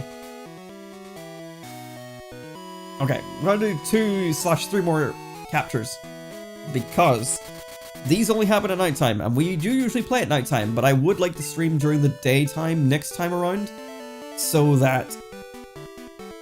Sorry, excuse me, so that we can get the ones that we're missing during the day here this time around. But we will continue on that route next time, but if we go left of Saffron, we are here on Route 7. While we're here, we're just gonna quickly pop into the Pokemon Center just so we have it as a fly point, but we're back in Celadon! Alright, bye Celadon. We can find 2 new Pokemon on this route. I don't know if we can find them in other routes, we probably can, but I know they're here specifically. Nice small route, easy to get to. And thankfully, one of them is the most common thing we can find, and the other one is the most rare thing that we can find. So we'll get these guys as well, just to wrap us up for the evening. Here we go! And there we go, the first one, the common one, is Murkrow. One of the new dark types, for some reason, just sitting here in Kanto and not in Johto at all. As everyone knows, for some reason they decided to put all the cool dark types hiding away in Kanto.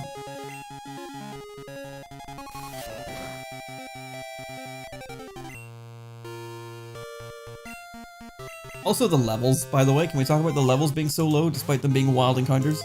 The hell's this all about?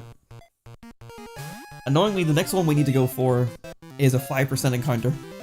And it's the lowest level of the Pokemon in the encounter table, so we can't even repel trick it or anything like that. And we need 2 of them as well, so this is what I mean by we're technically catching a second Pokemon, but we need 3 to catch 3 actual catchers. Number 198.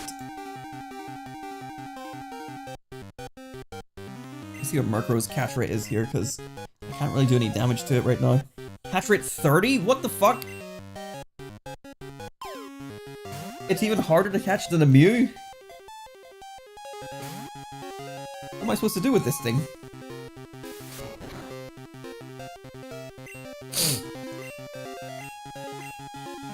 Let's try a counter, actually. Why did you go for the 4 times effective move on me right as I use counter? The damage it's doing to me... Oh, wow, that's perfect. I was like, hopefully I can reflect it back, and it does its level of damage to me, rather than, like, Heracross's level of damage. That's perfect.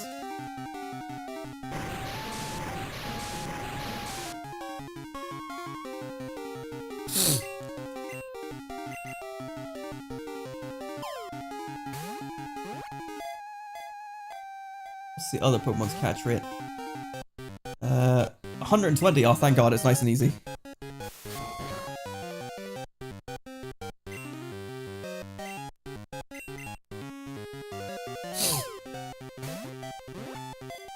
So it's only really Murkrow that's a problem.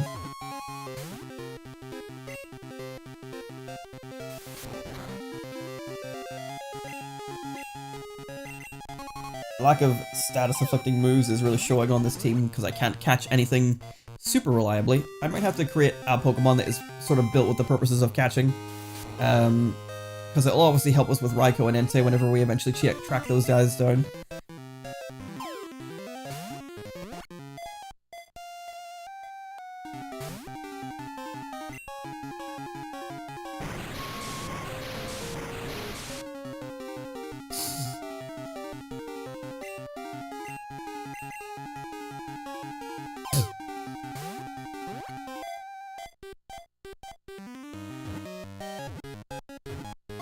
Ah, you coward.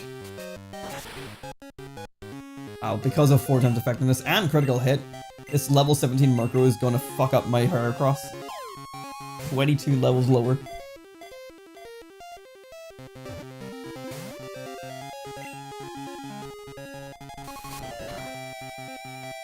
I really hope the next Pokemon game brings back, like, tension in captures. I know everyone wants everything to be faster.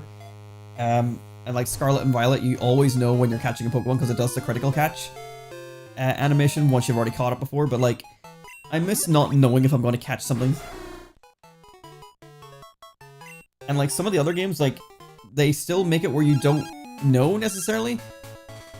Just with like the way that it's animated, but you can tell because like in some games the animation transitions to the next ball shake's much smoother, whereas before it breaks out it like freezes for a sec and you can kind of tell it's about to break out because of the game freezing, and that's kind of annoying. But anyway, yes, I need to add Murkrow to my Dex. Murkrow 198. Nice. And okay, so we're gonna be hunting for a 5% counter for a bit here, just to get these out of the way. So I'm sorry, but we're gonna be doing more encounters. May as well, we're at the end of the episode, we've got nothing else to do. Rather than waste time for next episode. So if you don't care, then you can move on. You can move on to the next episode if it's in the playlist, or you can watch another video or whatever. But I'm gonna be here for a little while just trying to catch things. Let's see how long it takes me to find a 5% versus a 10%. Twice. Probably gonna be a lot of Meowth and Murkrow, to be honest. So this route has Murkrow at 35%. Am I in the right place? Yeah, I am. Oh, I was looking at the wrong thing. Oh, this is even better! Actually, I was looking at gold and silver. Yeah, I was looking at Pokemon Gold. The encounter rate for this Pokemon is 5%. For Pokemon Crystal, the encounter rate is actually 20%. Oh, even better. And it can be, Max Repel hunted, Repel counter tricked hunted. Whoa! Wild Persian, cool. Persian is a 10% encounter. Okay, so Meowth is 30%, Murkrow is 30%. Murkrow in gold was 35%. But the Pokemon we're looking for is now 20% instead of 5%. And instead, that's been replaced by Abra, which is 5%. That's nice, actually. This is going to be a lot easier than I thought. Although it's making me think that all that exists here is Meowth.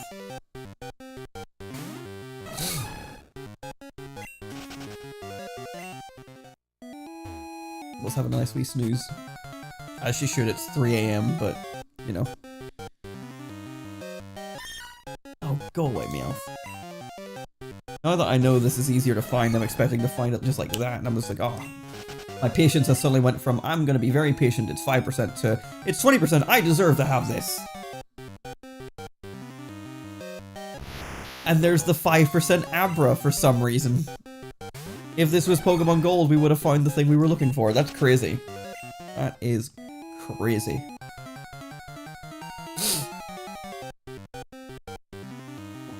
way! Come on, man. Back-to-back 5% Abra instead of the Pokemon we're looking for? What is my luck? And here we go, and again, another Abra, but this time it's shiny! It's Meowth. I'm here on the scene.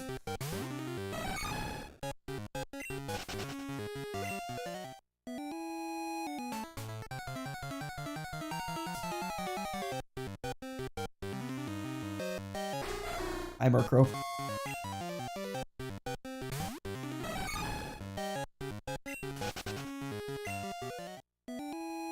Well, this is a good little dent into our Pokedex today. With this next capture, we'll be at 47 out of 100. We will be getting a second one because we need to evolve it eventually. So eventually that'll become 40 out of 100. And again, this is not including our teams from Gold and Silver, so like we effectively have 10 more to add to that list because each one of those are unique species. So like honestly, we're doing really well for this challenge so far. We won't have like as much to catch up as it really seems. I think it's going to be a lot of breeding, a little bit of some leveling up and evolving. Wow, back-to-back Persian.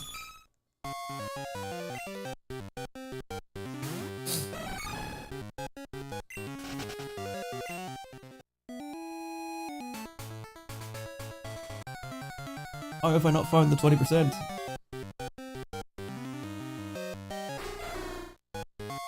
So out of this list, the only thing that I haven't found yet, besides the Pokemon we're looking for at 20%, is a 5% Jigglypuff. So if we find the Jigglypuff, then it's time to start throwing hands. Like Murkrow there with his big wings.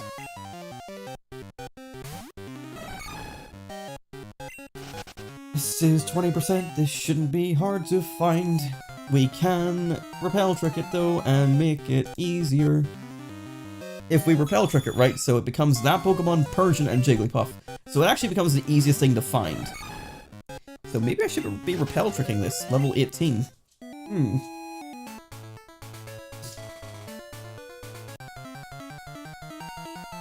Tell you what, we'll give it 5 more encounters and then I'll go grab a Repel. And then I'll go grab a Repel and a level 18. If I have a level 18.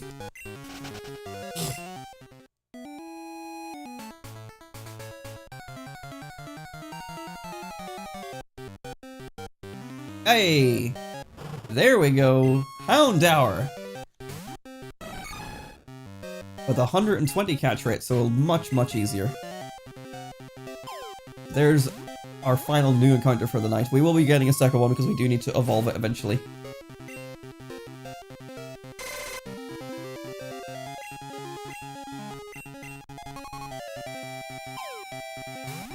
Yeah, another cool dark type that they locked to the Kanto region.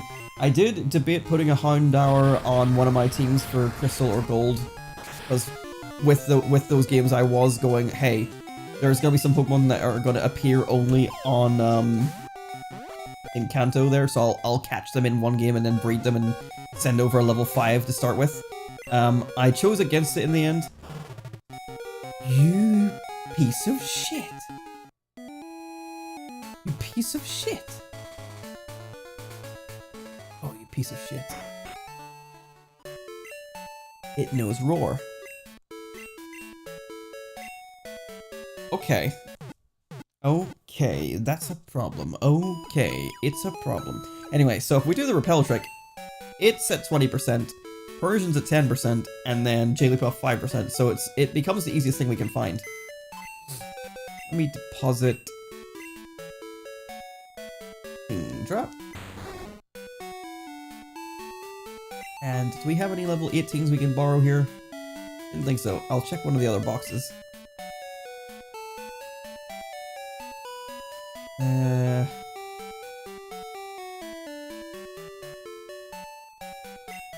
Let's do it. We'll change the box back after.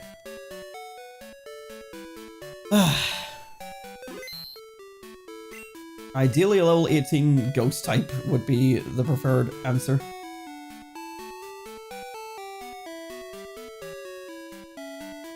Oh man, Razzle is just shy. Yeah, look at our shiny. Okay, none in that box. We might not have any level 18s. I might just have to like level up the Murkrow or something.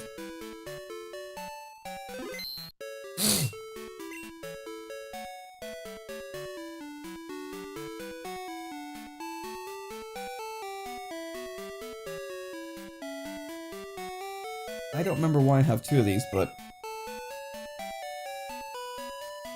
that's the one I was breeding to get the shiny one, yeah. 14, 15, shiny Gene.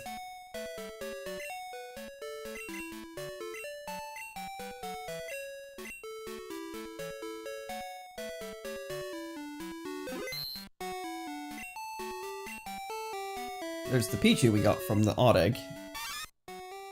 Has Dizzy Punch. Jinchao, Suicune, Smeargle, Jinx, Swinub, Ferret, Ursaring, Gligar, Sneasel, Delibird, Poliwhirl, Natu. Oh, Natu level 18, okay. Okay. Anything else? No. We've got 1 level 18 in this entire box. Take my computer plug off and shut the whole thing off. Damn! Okay, you haven't missed much. We spent like just over half an hour to find one 10% encounter Quillfish. Then immediately on the next fish we found a 10% Lantern that we needed. Because of course we can. And I was going to end it there, and then I realized there's 2 Pokemon I want to catch now during the nighttime. Because I would like to stream during daytime next time. So we caught 1, which is Murkrow, and now we're about to catch another one, which is...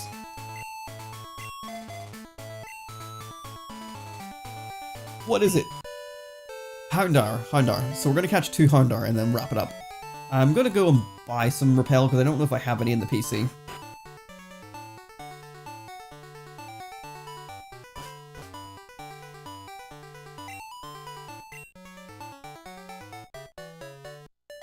Super Repel is better value.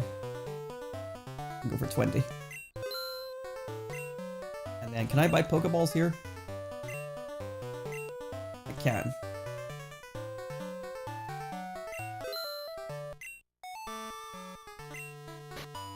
Nice. Okay.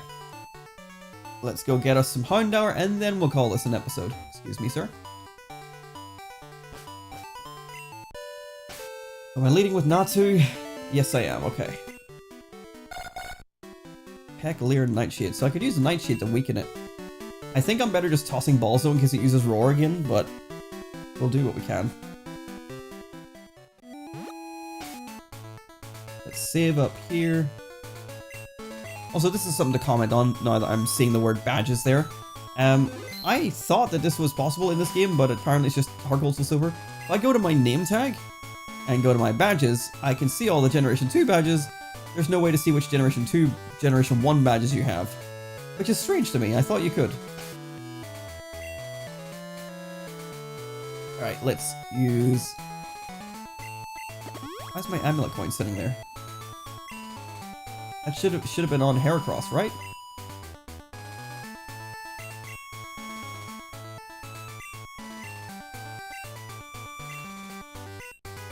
Alright, anyway, Natsu. So now we should much easier... Oh, I maybe should have equipped it with like the smoke ball or something just in case. Well, anyway, we should be able to find a Houndour much easier now. There we go. It now becomes our most common encounter. I'm gonna go for the Nightshade just to get it a bit helpful. Because it's a 25% chance it uses Roar. So let's just make our capturing chance a lot easier.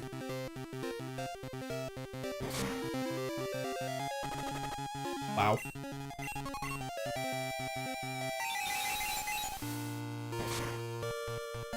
Alright, now I just don't use Roar, and I think we've got this.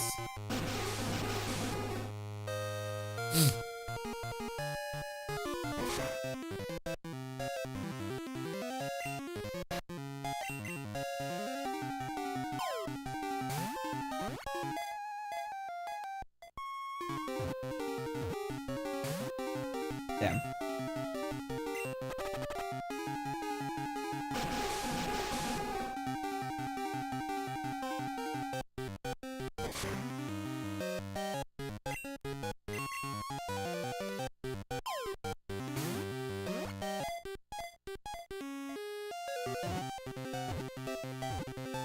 Oh.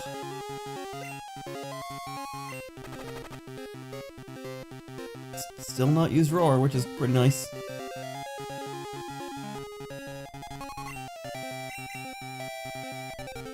Come on, get in the ball. Be nice to me. Thank you. That is Houndour caught. I'm glad that for once we could actually use the repel trick to actually get something new. And not just like pray that it helps with a 1% encounter. Okay, we just need to do one more. But it doesn't matter if, sorry, seizure warning for flashing lights, but it doesn't matter if the Natu, is poisoned as long as we get to get the encounter before it dies. Which I'm starting to worry that I won't. Yeah, 3 HP. Okay, fine. Let me quickly heal my dying Natu. God, Sybil just cannot get comfortable. She's been up out of her bed over and over and over again. I should give it a potion as well so I can actually use Nightshade.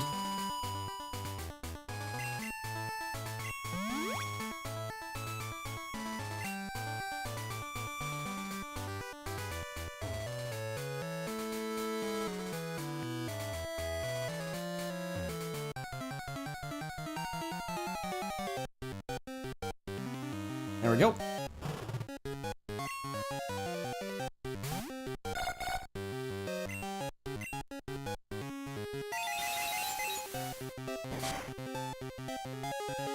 It used Roar right away, okay.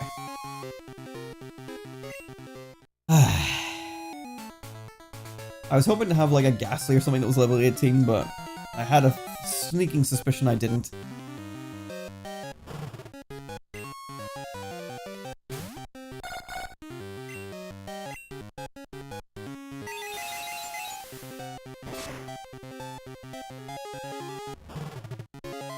I could just toss the ball, but like, I need to improve those chances a bit.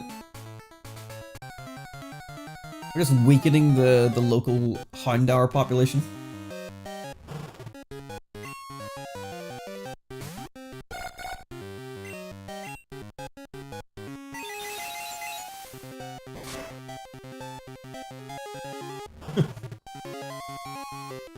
I think they're starting to tell each other that I'm in the area.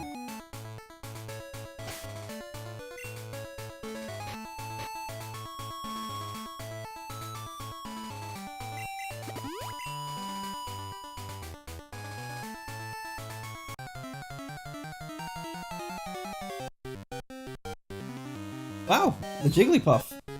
This is the 5% encounter, but obviously boosts it with the repel trick.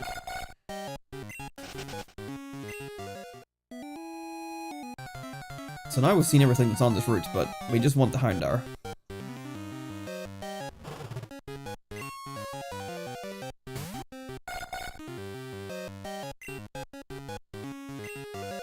Don't use Roar. Thank you. Don't use Roar.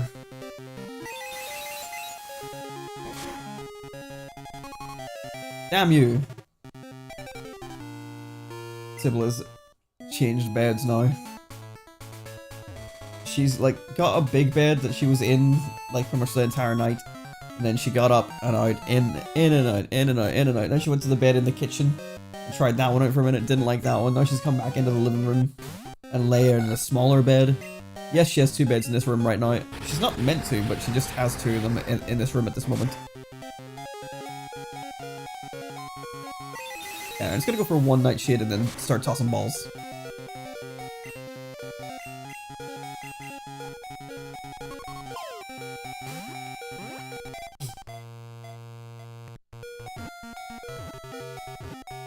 Oh. Okay. That's fine, Natu can go. Look! Big fire type. You like fire, I'm fire, we friends now. You go in ball. You go in ball to see big fire friend.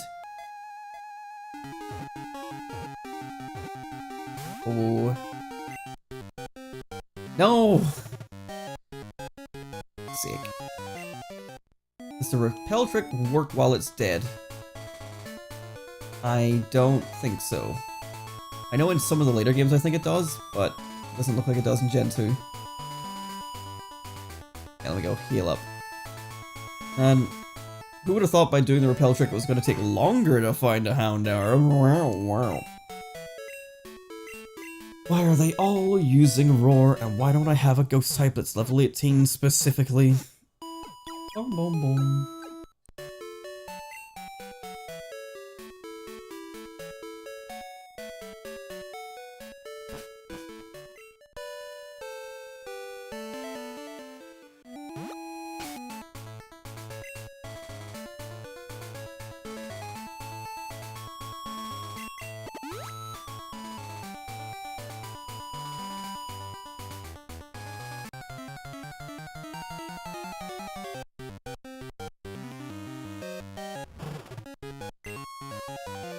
Alright.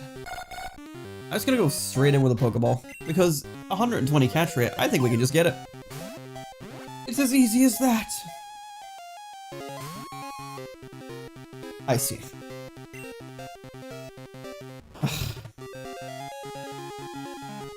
And what? Fuck off, Alan. I don't care about your Tangela. Alright, let me see. Houndour. At level 18, does it have... It only has... Okay, no, it has 4 moves, so it is a 25% chance. Roar's learned at level 7. Unfortunately, there was no way of getting around that. Not a way at all, except if I had a Ghost type, which I don't. There's our first Persian using the the Repel. Oh, come on, don't kill the Natsu. I don't want to go back to the fucking Pokemon Center. You piece of shit.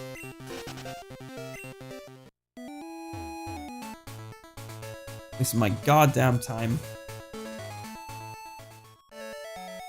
So basically, if we get a Persian, it's just a big old waste of time. Oh my god. The other night I dreamed I ate a bagel. That was the entire dream. I mean, I've had like dreams kind of similar where it's like I dreamt I did like a very simple thing and I'm like, man, that was a dream I certainly had. Like I dreamt that the most recent dream that I can remember was, oh no, he's going to kill my Natu and I'm gonna have to go back to the Pokemon Center again. Just get away from the fight, Natu, for fuck's sake. Bro, run!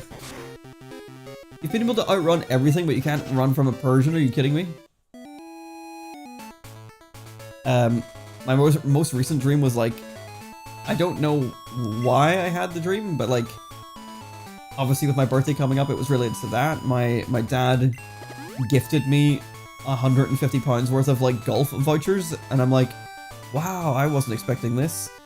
Because like, there's multiple reasons for that. One, that's a lot of money for your birthday, and two, my dad doesn't really talk to me, so it's like, that's also surprising.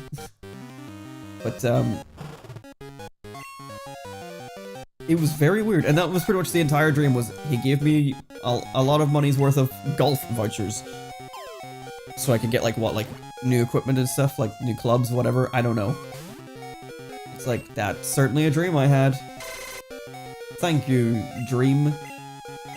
Like, I've had, like, dreams where it's just me and Matthew playing video games, or, like, me playing board games with the boys, and it's like, huh.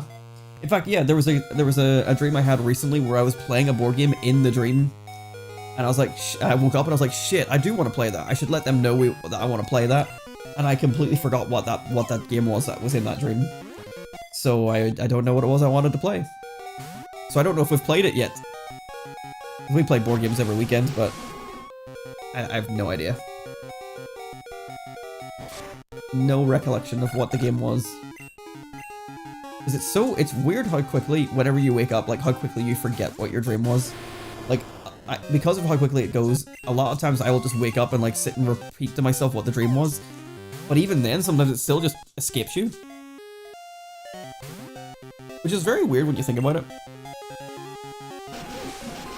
excuse me. Because, like, you know, it's not difficult to remember things. Like, if you want to try and remember something, you can do that pretty easily. But, like, a lot of times when you have a dream, like, you're kind of, like, living the dream a little bit. Wow, after all of that, you're gonna roar me.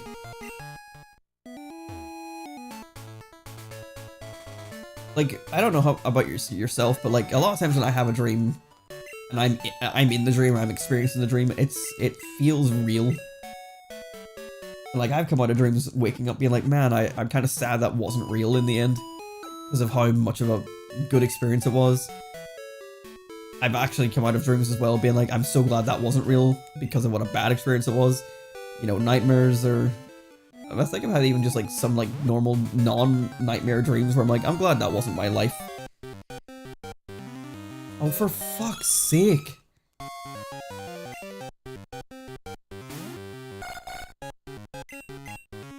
Why can this Natsu not run away?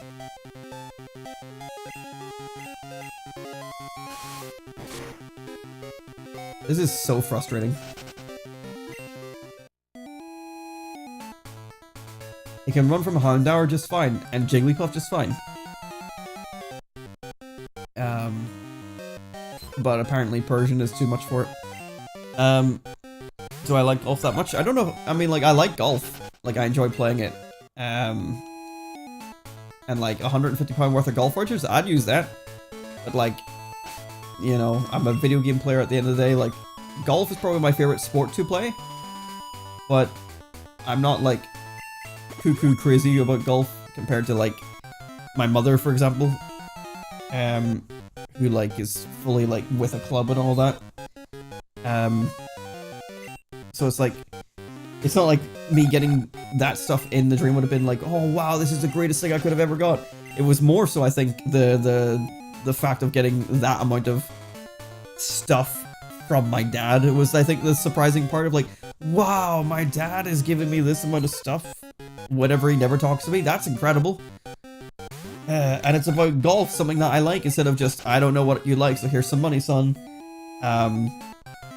So like, I think that was the part that sort of blew me away about that dream. And it was like, why would dad be doing that to me? Like, that's a very weird dream, especially for a birthday. But, alright, I'm gonna go for a Nightshade. And I don't care if you kill me, please don't roar me! Oh, why? Finding the first one, or the second one rather, that I caught, wasn't that bad. I had a dream, I went to a game store and got a fuck ton of cool shit. I woke up and didn't have any of that stuff, so it was sad. I've had that too, I've had that exact thing. Maybe not a game store, but like a charity shop, or like some sort of like shop just that sells old video games that people have traded in. I have found like, or like a, what you guys would call like a, what do you call it? A swap meet, I think you guys call it, but like we would call it a car boot sale, that type of thing, where you go and just people are selling their old stuff. Like that type of thing where I've gone and found like great deals on old retro games I wanted to collect, and I'm like, and I remember like in the dream I'm like, holy shit, like Mario Party 2, Mario Party 3 for N64, oh shit, like, you know, GameCube games that I really want. I've had those dreams as well where I'm like, oh man, I found cheap copies of the games I want. I'm so happy. Now I have them in my collection, even though like it's not that big a deal. So yeah, I've had those dreams as well. I can feel you. Let me switch these guys back around.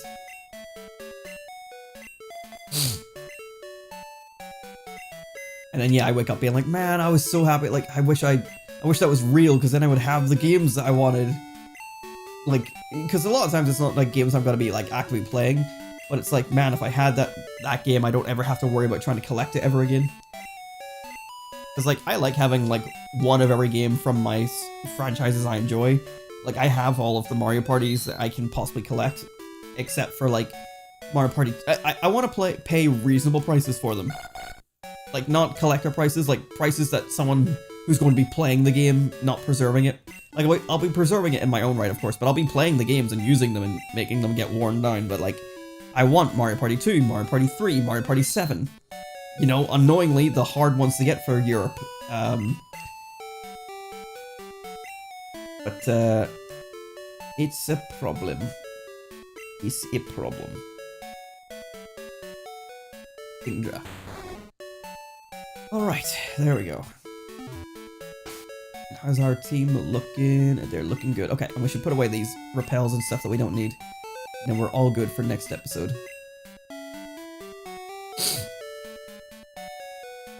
Focus Band, you can go in. The Super Repels, you guys can go in.